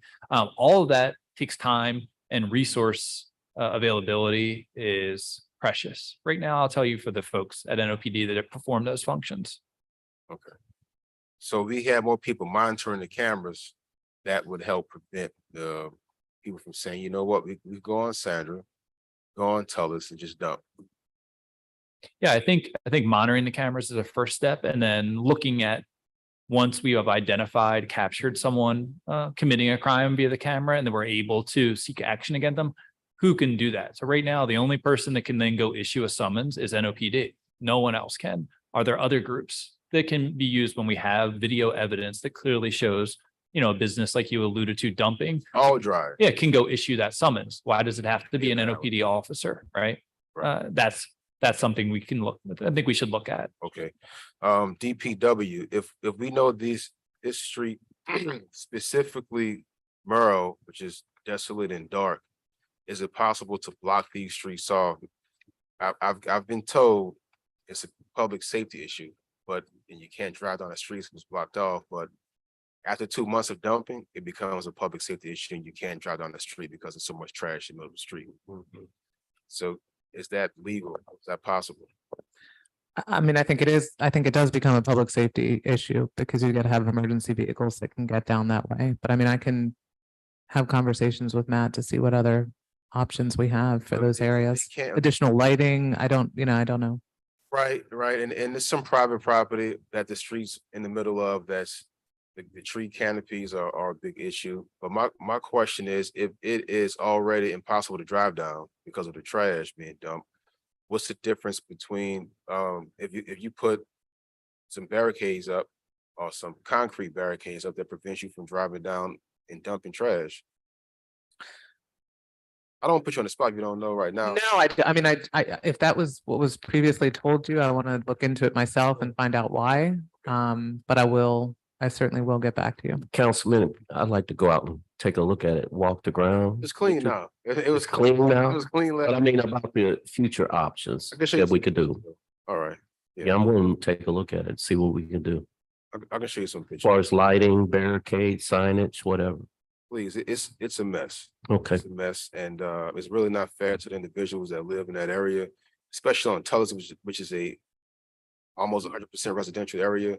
It's no secret, the landlords, they evict individuals and they dump the trash out. There's HVAC material in the middle of the neutral ground, sofas. And that's the landlords. I don't think a tenant is going to go take the HVAC material out, throw it in the neutral ground, or evict themselves. So those are my main issues, and you all doing a great job of keeping it clean when we do call. Just want to quickly, I do mean quickly, touch on the contract issue that's been discussed between up here on the dais. Councilmember Thomas, he mentioned it perfectly. We have to stop being afraid to say what it is. Minority, Black-owned contractors. Mr. Torrey and I had a conversation. I told my issue is when I have the two largest Black-owned minority contractors saying, screaming foul, saying we were mistreated, we weren't given a fair shake. Not so much by Matt Torrey, I guess that may be more about administration. I don't know. It's not my job to figure out who, but they're saying we weren't given the same opportunity as our competitors. That's a problem for me. And I think it's the duty of this council to make sure that they get the fair opportunity as their competitors. And that's my 2 cents on contract issue. I don't think we could turn a blind eye to when they're both saying the same thing individually, but saying the same thing. That's all I had, Councilman Thomas. Thank you. First of all, thank you guys, for staying here with us, today. And, thank you, Mr. Torrey, for being responsive with your, department. As a district council member, I can tell you, other than what we see is this proliferation of crime that they're starting to manage right now, what happens with garbage pickup and litter, and trash in our community is the thing that my office gets called about the most, and still. There's today, every day, about missed trash pickup and litter debris strewn throughout our streets. When I talk to citizens and community groups, they want 2 things. They want trash pickup day to be trash pickup day, not put your trash out day. And there's a growing concern for a recycling program that respects our earth, and education campaign that begins to respect the planet and do what it's supposed to do. So those are the 2 things that they want. Now, we've heard a lot about one contract versus the other cost. I'd like you to succinctly highlight with these new contracts or where we're going. Will put your trash out day be trash pickup day? Where are we going with recycling? And what can we say will be the benefits and the differences between what we've gotten and what we're getting versus what we'll get? Yeah, I think we've seen the direct impact of the new contracts already. I know having 2 days in your council district. You know, we received numerous outreach of either email or phone from residents there in support and applause of the new contracts, right? But, you know, fundamentally, you have more equipment and different types of equipment on our roads, which allow us to pick everything up that's curbside. So your question about, you know, residents wanting their trash picked up on their collection day. Of course, it's silly that that's even something that we have to debate about whether trash should be picked up on your collection day, but it is something that we deal with. You're right. But the new contract, certainly the quantity of equipment that we have, there's no question that trash will get picked up on its collection day. But I'll say that the new types of collection equipment have already started to show their dividends, right? So I know we were in Bunker Hill yesterday in your district. The new clamshell trucks, which you're familiar with, which are the roll-off trucks with the arm, with the claw in it, picked up significant piles in that Bunker Hill neighborhood where you had residents coming out in awe because this had never happened as part of a normal trash collection, right? As you alluded to, you might get your whole trash collection picked up on its day if you're lucky. Definitely not recycling is not happening, but to have clamshell trucks there picking up piles of debris throughout Bunker Hill, I think people didn't know how to react, to be honest with you at first. One of the other questions I got was that we were told by the previous contract is that if you piled up, if you're working at your house, if you had extra crawfish, you know, extra shingles from working on your roof, that if you piled those bags up, they would only pick up a certain amount of bags. I think it was 5. I forgot what the number was. What's the new policy in the new contracts? How many bags will they pick up? So the code says you can put up to 6 bags without asking for anything special. And you can put out up to 15 bags by putting in a large item pickup request. I will tell you with the new contracts, with the types of equipment that are out there, if you look at the videos that are out now, you will see those clamshell trucks picking up 20 bags at a time. If they're curbside, I mean, these are trucks with a robotic claw that are just picking up large volumes of debris and putting it in the back of a roll-off. So I'm not going to tell residents, certainly the limit is 10 cubic yards. That's by the code what you're allowed to put out for bulky waste day, whether that's a combination of appliances, bags, furniture, whatever it is. The code says you can put out 6 at any time for no reason. You can put out up to 15 if you'd like to, but you should be putting that in via large item pickup request via 311 so that the contractor is aware. And all of this now helps us route what truck is coming to your house. If you put out your regular trash, then the regular garbage truck comes. If you put out a mattress with a box spring, the clamshell truck is coming. If you put out 4 tires or an appliance or e-waste, then the flatbed truck is coming. And all of those types of trucks are new and different that we've never had before. But that additional information from the resident allows the dispatch of these companies to send that truck to your house. And you'll start to see different trucks go down your house. We had some residents call and say, the garbage truck went down my street, but they left stuff. Well, they're not leaving stuff. It's now that different type of equipment is coming behind it to get it as it's appropriately designed by the contract. So it's not that your mattress didn't go in the back of the garbage truck. Your mattress really shouldn't be going in there. That clamshell truck's going to come and snatch up your mattress, snatch up that pile of 10 bags, snatch up that pile of vegetative debris and take it away as it should be. So I want residents to be mindful of that. And I think as the contract goes on, they'll see that more and more, that you potentially will have 3 different trucks from your collection company come by if you have out regular trash, tires, and bulk items, because a different truck is designed to pick up different things. And lastly, in the late 90s, the contractors participated in a Clean City campaign. They would actually work with neighborhood groups. I remember once having over 200 volunteers out with fraternities and sororities and community groups where the garbage contractors actually provided a truck, bags, gloves, and actually had their employees come out and donate time as part of an effort to start this whole movement around being a clean city. Can we see those types of efforts happen again, where the contractor is not just making money, but they're also putting something back into our community to make sure that we're educating people and participating in keeping our city, and the responsibility of keeping our city clean?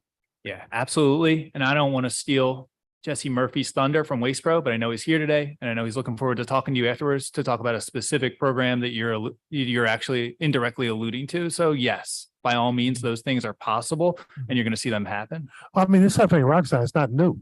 No, you're right. You know. But I think that's a part of their core part of that, Uh-huh. their company's core mission is to build that into their contracts and do those things. So I think I'm looking forward to making the introduction so you all can talk about this program that's coming up, which I think you'll be very excited about. I Well, think it's two Well, part. I don't know how exciting. I mean, you use profuse joy and elation. I wrote it down in your opening comment. I just hope you feel like that next year. If you see the people come out of their house with their arms raised Uh-huh. when these collection companies come through, then you'd agree with those terms. Yeah, I've seen them come out with their arm raised, but I know you have. It's a Yeah. different, it's a different. yeah, I went back inside then. No, Mr. Threat, you were about to say something. I was gonna say, council member, that I think that's part of that communication package. I'm gonna talk to Mayor about don't dump in our city, Right. clean city efforts and everything else. I'm gonna talk to the mayor and Gregory Josephs about putting a package together. Okay. And then lastly, how much money are we losing now by having multiple contractors actually provide a service that only one or two are supposed to provide on our street? How much is it costing our citizens? I guess to answer your question directly, so by the terms of the federal bankruptcy court and Metro having declared bankruptcy in the automatic stay, the city is required to conform with their contract, which includes payment terms.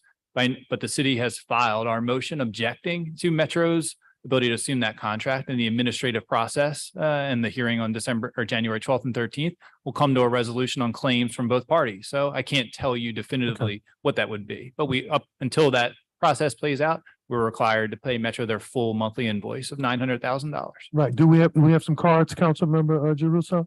Yes, I have three. Please. All right, and I guess Mr. Torres is one of the cards. I know if Mr. Murphy was going to speak as well, but Mr. Torres, you're up first. Hello, Council. I'm Sidney Torres, owner of Ivy Waste. I want to thank Councilman Oliver Thomas, Councilman Green, and Councilman Jeruso for voting in favor. I know others are learning and getting more information on the facts, but I just want to set some of the facts straight. I'm a little disappointed that Mr. Morel left and Helena's not here either for some of the comments they've made that have been false, that have not been true. I picked up the phone and called Councilmember Helena myself. I sent her a text. She called me right back. And I told her I was very disappointed that that information was being put out about my company, that we worked so hard with my team to give a great job, about the fact that we were putting out cans that Metro couldn't pick out. It's just not true. And she apologized, and I appreciate that she apologized. She called me right back after I sent her a text, and she apologized to say that she's sorry for putting out that misinformation. Councilman Morel, he left, but he said some things that are just not true and factually wrong. And it's upsetting because I have teammates that work for me that believe in what we do, that are from this city. And by the way, I'm a taxpayer from this city. I live in this city. And so I'm speaking from a place as a citizen as well, not only as a business owner, but I just feel like, you know, you can pick up the phone and call me. I'm a local. Councilman Morel asked me to go to lunch with him. I went with him before he ran, sat at lunch. If he had a problem or he had questions, he should call. We can talk. It's there's no reason to have a performance up here when you can get the facts straight and get the information. And your opinion is your opinion afterwards, but at least give me the opportunity to explain myself. Okay. Then they're going on and saying things, for example, about the transfer station. The transfer station was a deal that I worked out with Steve Price, the waste management manager of this division, to bring the recycling to the transfer station. This was an RFP we bid on, an RFP. So in the process of bidding on it, I had a price to drop my recycling trucks off at Waste Management's transfer station. And for $700, he was going to use his tractor trailer to bring it to Republic Services in Baton Rouge. Okay. It was a price that we worked out. We put it in our budget, and that's how we got our price. When that changed, I found out when I heard that the zoning wasn't right from Councilmember Morel, and I met with Matt the following week, and I said, what's going on here? And he said, the price difference from the contractors, you and Waste Pro, there was not enough savings. It's costing the city $7 million a year to leave it open, and we can't just leave it open for you to bring your recycling. At that moment, the city could have said, hey, we're not going to talk to you. We're going to do something different.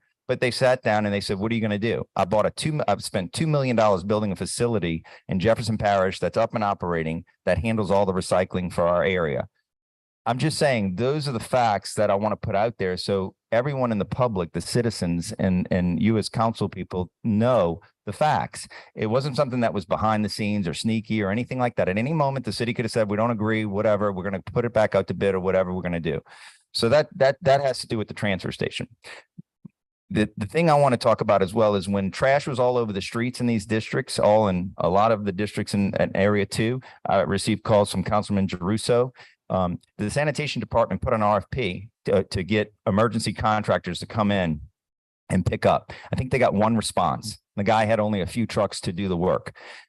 So Metro, Jimmy Woods called me. I was on my way out of town and he said, I need you to start helping me with trucks right now. I need your help to help picking up. And I always had a great relationship with Mr. Woods. And I don't know Glenn that well, but Mr. Woods, I've always had a great relationship with him from a personal standpoint. My brother was killed in a car accident. He was the only one that called me out of all my competition, which I thought was very kind. So when he called me and he asked me to help, I said I would help him. His lawyer, Daniel Davalier, Daniel Davalier is my lawyer as well, called me and said, we need to do a short form contract. And Mr. Wood said, can you start tomorrow? I don't have trucks, my employees, I'm having issue with labor. I'm having issue with my vendors. I said, I can't start tomorrow. Let me work out with Daniel Davalier, the process with a short form contract, and we will start next week. Okay. The deal with that contract was I had to be paid every Monday. We wouldn't work on a Monday, but I had to be paid every Monday. When my trucks finished in St. Bernard and Kenner, that was almost 20 trucks. I brought them through to New Orleans and I started picking up the routes under Metro's contract with he and I working together. Every week, every day at 4 or 5 o'clock, I wouldn't get the routes on time. Then I started not getting paid on time. So I decided not to work for Metro anymore. And when that happened, trash started to pile up again. And this was after Ida, because we were picking up before Ida, after COVID with issues, and then after. I say all this, and it's important because there's been a lot of things said about my company and me. And if we wouldn't have been out there doing that, it wouldn't have gotten picked up. And I begged Matt Torrey, the sanitation director, over the last month now that I would stop working, even on the emergency contract where I'm getting paid almost whatever, 80,000, 50,000, depending on how many routes we were asked a week to pick up. I asked him, can I please stop just to prove my point, to show what would happen if we stopped? What would happen if we stopped the service? So I'm just saying he didn't want to do it to hurt the citizens, and I don't want to hurt the citizens, so we didn't do it. I still stand here today saying I'll stop right now. If you want to see what happens and how it works, I'll stop. And I think that I'm not saying I'm doing that, but I'm saying for the council people that don't believe or believe that where he was saying that they were going down the street and they were race car driving. I have cameras on my truck. Tell me the time, tell me the address, and let me pull it. If my trucks did that, I want to deal with it. But the point is, I'm not going to be here and say a bunch, but I just want to set the facts straight that I personally want to do a great job. My team wants to do a great job. There was a lot of stuff in the media said about the DBE and my mother, and when we bid, and that my mother was my DBE and all this stuff. She was going to be my DBE. But with all the controversy and all the stuff that was said, we worked together on the French Quarter contract. I decided to pull my mother out of the DBE process, and I brought MDL and Mr. Henry Consulting to come in and do the fuel. And I'm working with my DBEs who are currently my DBEs that I submitted to the city. So I think it's important that I clear the air and state my position, because there's been a lot of things said that have been hurtful because of the fact that I take pride in what I do and I put my heart and soul in it. I did a great job with cleaning the French Quarter with my team.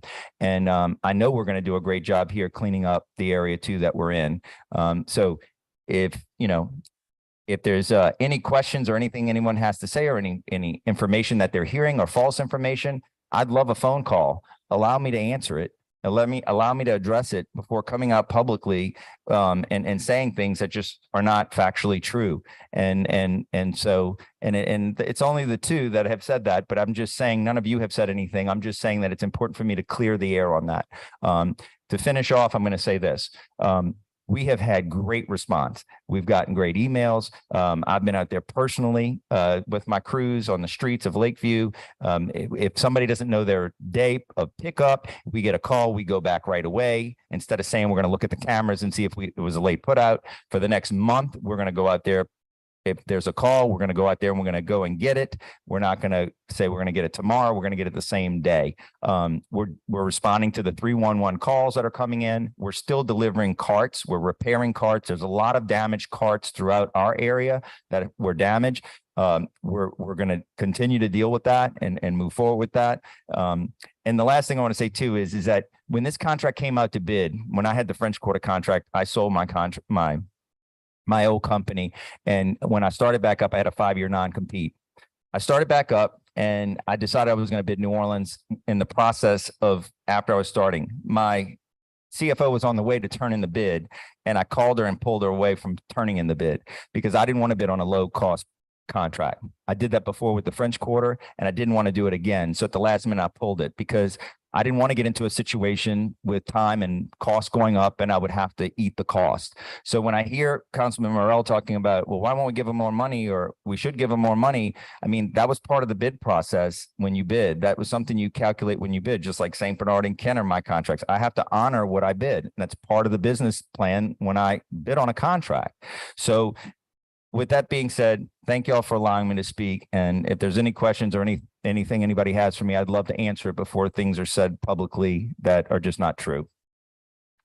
Thank you. I don't have a question, but No, just gonna say thank you for coming to the meeting. I was just gonna say too, you know, I've taken some heat from some constituents who are mad that we're paying for two things right now. And my response to them has been, this is very simple. We can either just have one person doing it and you can't have your stuff picked up, or we can have two people for a limited period of time and you can have your trash collected and your recycling done. That's my bottom line. And so I just want to say it out loud because I think it's important that we've been, as you point out, we've been living this through an emergency phase right after Ida, and it was terrible. And then we had problems, and now we're living it again. And my easy preference, seeing all the emails that I get, is to make sure things are being done as opposed to not. And Councilman Jeruso, if I can just say one thing. Sure. If Metro could do it, and they did it before, they ran a great company. The brothers did a great job. They were wonderful. We used to sit up here together with Veronica White a lot. I don't know what happened, if they grew too fast, what was going on. But at the end of the day, if they could do it right now, I would understand. But if we backed off right now, there would be garbage everywhere because they're only running 8 to 10 trucks. And it takes a lot more than 8 to 10 trucks to run these routes. And if you talk to their employees, that some of them work for me now, some of them work for Waste Pro, some of them work other places. They've told me they haven't been paid overtime. They haven't been paid sick time. They haven't been paid vacation time. I would invite y'all to, and today I was actually going to invite some of them to come, but I don't want to get them in the middle of it. But I do think that it's important that you talk to the people that have worked for them for 8, 9, 10 years on how they were treated. I mean, they went on a strike in front of his house. I mean, the point is that there's a lot of backstory here. Mr. Alvin Richards, stand-up guy, one of the most respected men in the garbage business. Nobody can say a bad name about Mr. Alvin Richards. He is a good man, okay? And when I heard Ms. Harris talk about Area 1 and the suffering and the problems with Area 1, I know for sure because Mr. Alvin Richards called me and I went to work for him under an emergency contract a few months ago to help him. And he told me, I can't continue to pay the $250 an hour rate, so I'm going to have to try to figure out how to do it myself.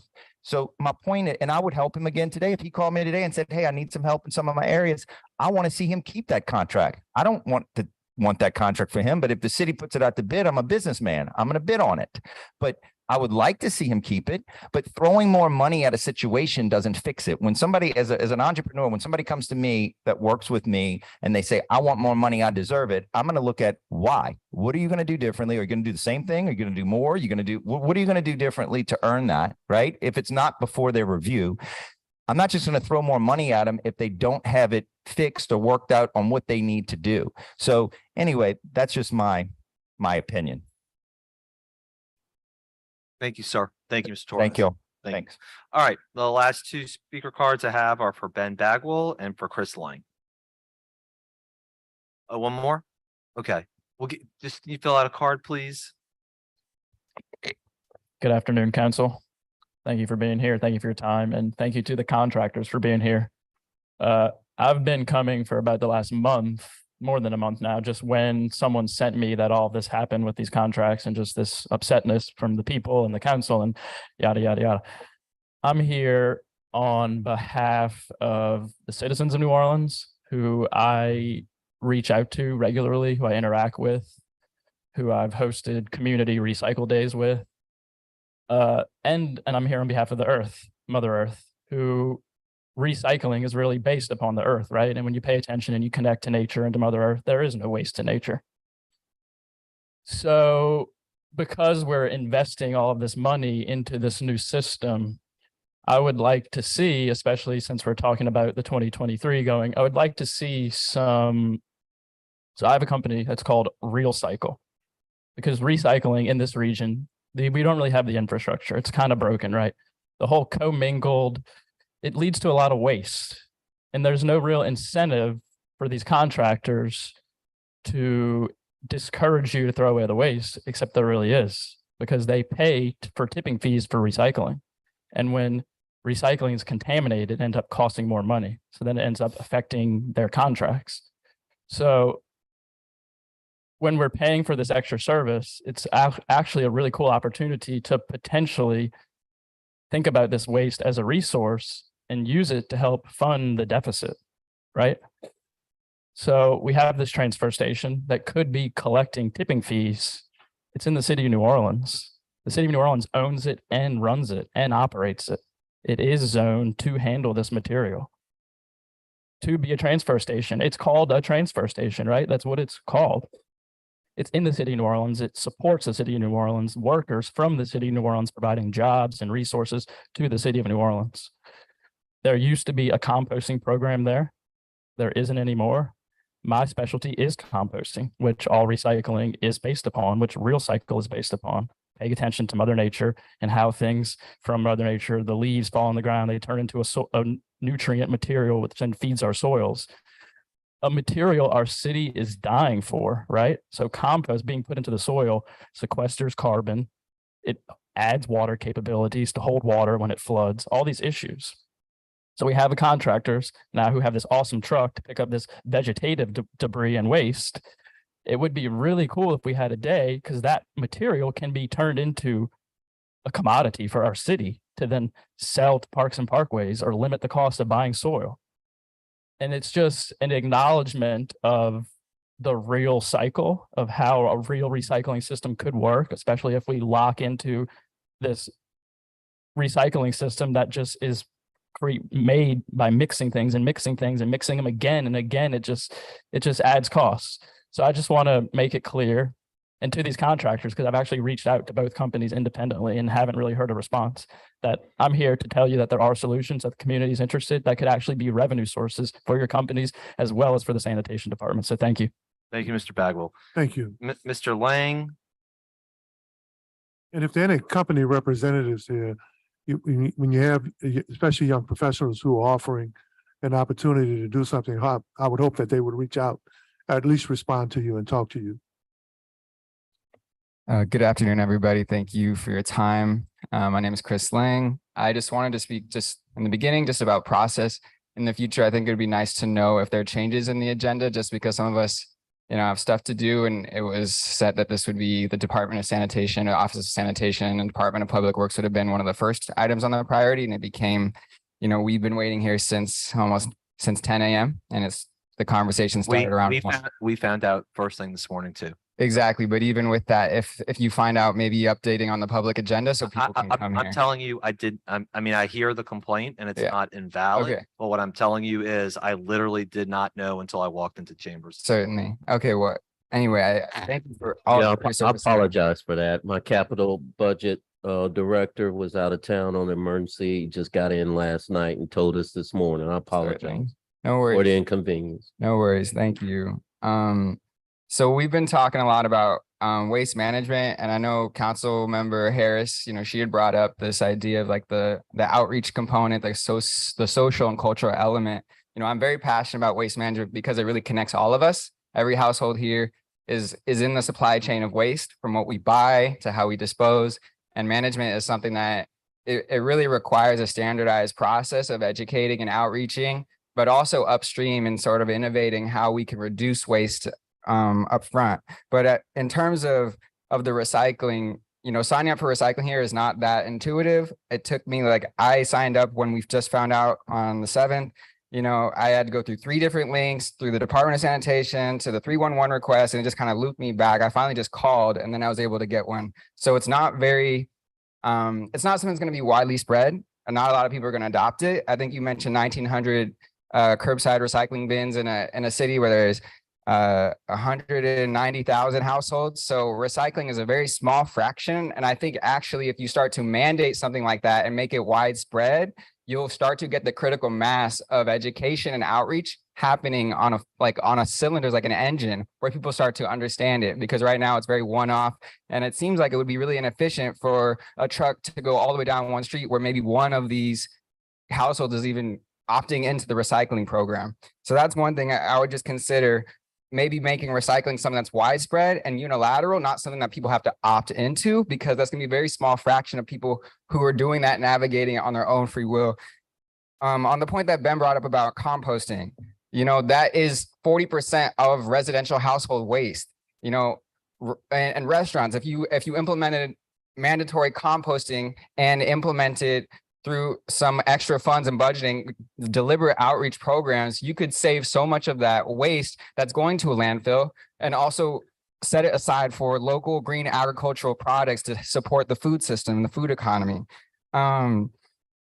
You know, studies show that when you localize and reduce waste, you end up saving a lot of money. It's an economic benefit for people to start to think through zero waste infrastructure and eliminating waste. On the restaurants that have moved from a single use model to a disposable model can save between $3,000 and $22,000 a year. So imagine an entire city being able to do that, and all of the extra costs that you pay for flood risk and all this stuff. So if we start to think a little bit more strategically on the top side, what is causing all of these crises of waste, like the faucet of plastic that's always being turned on right now, if we start to turn that off and let the people innovate around us and natural real cycling means, we'll start to see that we don't need all of this this plastic in our lives, and we can start to basically prevent the waste before it even starts. The last question I have is really for y'all with the Department of Public Works. Like, I don't know what the difference in responsibility is, or with the Office of Sanitation, between these departments and the Office of Resilience and Sustainability. I've seen in the budget hearing proposal for 2023, y'all use the word sustainable and sustainability like 11 times, but it still feels like it feels a little bit more greenwashy than I would like. And I'd like to see more innovation on the upstream side, like an Office of Sustainability, where you're incorporating a lot of youth and youth voices who can lead sort of the future of not just waste management, but waste prevention, so that the system's not just clogged, because it sounds and it feels really clogged with multiple stakeholders, multiple contractors, and it is something that I'm passionate about, and I would hope we can get more people on board. So thank you. Thank you. Mr. Thank Lane. you. Thank you very much. Portis, and I did get one more card. Mr. Marshall, you have something here about an ordinance. Is it related to the budget hearings? Yes, I am. Yeah, is it related to sanitation and the budget hearings? No, I'm here because I've been reaching out to the councilman office. I did get a response from them, from Freddie King's office, and Ms. Monet responded to me. This was a few weeks ago. I'm a philanthropist in Algiers, and I've been trying to communicate. I did talk to Chuck Tony, and Chuck Tony did respond to me on the behalf of the ordinance that was released. So wait, what ordinance? What is September 1st, the ordinance for the it was an ordinance for youth development and recreational, and it's November, and that budget was for 22. Y'all on budget 2023. I'm a philanthropist in Algiers. I'm meeting with the director, the owner of Mara Henderson building. I have a marker that was supposed to be placed since 2019. I'm coming here every day calling, nobody answers the phone, nobody's here. I've been paying lease out of my own money. I get a grant from NOTCF to pay artists and music teachers at my facility. I'm paying my lease over there, and they have grant money to pay for that. Nobody never responded. The lady telling me they have to get Greater New Orleans Foundation or agent to do that. I understand that. I was talking to a person in the philanthropy department over there. I called back after Mr. James said he was trying to help me. I forwarded the information, the ordinance to him and said, hey, maybe this is help that we're looking for since they have an ordinance put out. I called back Monday, they said the man don't work there. So I'm working with a dead situation right now. Well, can I ask maybe a favor? You know, tomorrow Office of Cultural Economy will be here for budget hearings.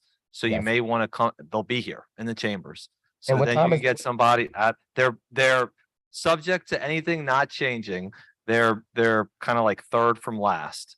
And what So time is that tomorrow? the hearing starts at 9:30, and given the subject matters that's before it, man, I don't want to guarantee you time, but they won't be first thing. We got to get through code enforcement, safety and permits, city planning commission, historic district landmark commission, VUCRA commission, office of performance and accountability, economic development, workforce development, then cultural economy. So it's going to be a minute. Whoa. I would say after 3 o'clock. After 3 o'clock? Okay, I'll be here tomorrow. And I want to thank all of you. Nobody did anything wrong. I just think that the time period, it is almost December and it is a budget that was in 22. I haven't talked to any other organization. That is not my responsibility to find out what they did, but I just came because there is a time period that I need to take care of something with my landlord, and I'm sitting there paying out of my own money, and it's awkward position. We want to make sure. Tomorrow I'll be here. We're gonna cut it off. I'll be here tomorrow, and I thank y'all for allowing me to speak today. Peace and love. Thank you. Thank you very much. And Councilmember Jerusalem, Yes. just to answer the last gentleman's question, before the last Thank gentleman's you. Thank question you, Mr. about Fred. sustainability. I was saying that in May, I stood up the office, it was stood up the office of sustainability, but there's no people there. So I brought that office back to life, moved it under my infrastructure group to do some of the things you were just talking about. So I look forward to your comments. Greg Nichols is the Deputy Resilience Officer. And I've got some motivated folks that are looking at issues that you just talked about today. And we will have some vacancies. Sounds like somebody ought to broker a meeting. These two young men have been consistent about wanting to be involved, and in paying attention to what they say. I try to pay attention. They're qualified in terms of their comments. So, we need to make sure, hopefully we sit down with them and engage them, please. Yeah. Or you want to add I something? just wanted to say one thing, Councilmember Druso, to your point at the start of this around the contract costs, right? So I'll be back here next Thursday, I assume, for the 17th for the competing ordinances for the remaining incremental funding.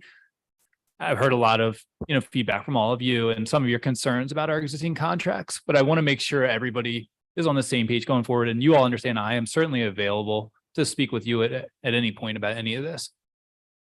Whether or not the claims either that have already been submitted or some of you all that you've alluded to on the behalf of our current contractors are resolved by the bankruptcy court or mediation will play out over a period of time. And they will be resolved one way or the other, right? But the city has made a decision, and that decision has been clear for a long time, that we are moving forward with our 2 new service providers for service area 2 and 3, and that Metro Service Group is not one of those service providers, nor will they be in the future. I think we have to a certain degree, acknowledge that and understand that by not funding the new contracts at some point, ultimately, who are we harming? If, as this was alluded to, if our new contractors decide to stand down at some point, everybody knows that Metro Service Group cannot provide even once a week solid waste collection for the area. So what's going to happen then? You're going to have solid waste everywhere throughout our neighborhoods. And then you're going to come back to the Department of Sanitation and ask us to fix it via some sort of emergency process. Let's not put ourselves in that situation. We are on a path now to fix something that has been broken for a long time and really change the way sanitation services are being provided. The city is participating in the bankruptcy process. We've made ourselves available to mediation. I think past claims are going to be resolved, but we need to focus on going forward and what's best for the residents. And I encourage you all to think about that ahead of November 17th. I make myself available to talk with any of you ahead of that meeting to answer any questions you have. Yeah, but Mr. Torrey, let me say, first of all, thank you. But that also gives more credence to what those 2 young folk just said. Let's create a city where we're reducing solid waste disposal. The less folk pick up, the next need, the lesser the need to finance big garbage contracts. The more we respect the earth, then we don't have to fund these major contracts and take stuff to landfills and pay tipping fees. So, let's do some of the work, guys, to sit down and meet and create an environment where hopefully at some point, not only does that come to pass, but, we're one of the cleanest cities in America with a whole lot less solid waste disposal. The sky's the limit for us, council member, right? I mean, we are at the bottom rung of, when it comes It's a to, good time to get it right. yeah, absolutely right, it is. All right, thank you all very much. Do you have any comments? We have two online comments. Yeah, of course we do. Mhm. All right, anybody submitted by Councilmember Green? Right. So the first comment comes from Dr. Harry Russell. And this actually was a comment that was submitted to the at-large council members, Morel and Moreno. We wanted to get it read into the record. So the comment reads, I am writing to get an understanding of your position on the proposed sanitation fee increase. Since August 2021, Metro has not collected trash twice a week per contract with the city, leaving residents to pay for a service for which we are not fully receiving. Metro sanitation violation and subsequent bankruptcy filing has left the city in violation with residents paying for this service with no recourse for reimbursement of funds paid. In November 2021 and January 2022, the mayor stated that services would resume with twice a week pickup, which you are aware did not occur. The city has continued to collect fees for twice a week pickup fraudulently, knowing that this would likely not happen. Now there's a plan to increase the fees in order to cover costs for a new contractor, IV Waste. But the city has failed to make residents whole before implementing increases for sanitation services. Residents have not been told what has happened to their overpayments for the past year. We are unaware if the payments have been held in escrow for each residential unit that have paid the fees. My question to the council is, will residents be reimbursed for undelivered sanitation service over the past year? Or will residents be granted a 1-year waiver from paying additional fees as the city will cover the cost with the previously collected fee payments for undelivered service?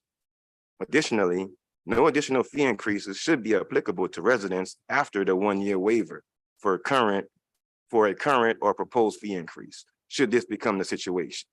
I humbly request that you address this concern for residents who already have additional expenses due to inflation, energy bills, and other personal expenses. I look forward to your response and action. Thanks for your time and attention, Dr. Harry A. Russell, PhD. And the next comment comes from Joan Garner. They aren't a paid representative, and it's for informational purposes. I would like to state that there is a need to have more days for hazardous waste collection for both the West Bank and the East Bank of New Orleans, as well as education regarding hazardous waste. Without a sufficient number of days for hazardous waste collection, along with supporting education and outreach concerning hazardous waste, the chances are increased that materials that should be treated as hazardous waste are being disposed of with regular waste. Along those lines, outreach and education are needed to promote waste reduction in general. Please include these needs in the budget. That completes the online comments. Thank you, Mr. Shaw. All right, we appreciate everybody for being here. Thank you all for being here for so long Thank you. today. Thank you to the public for commenting. We'll resume at 9:30 tomorrow. Thank you. Thank you.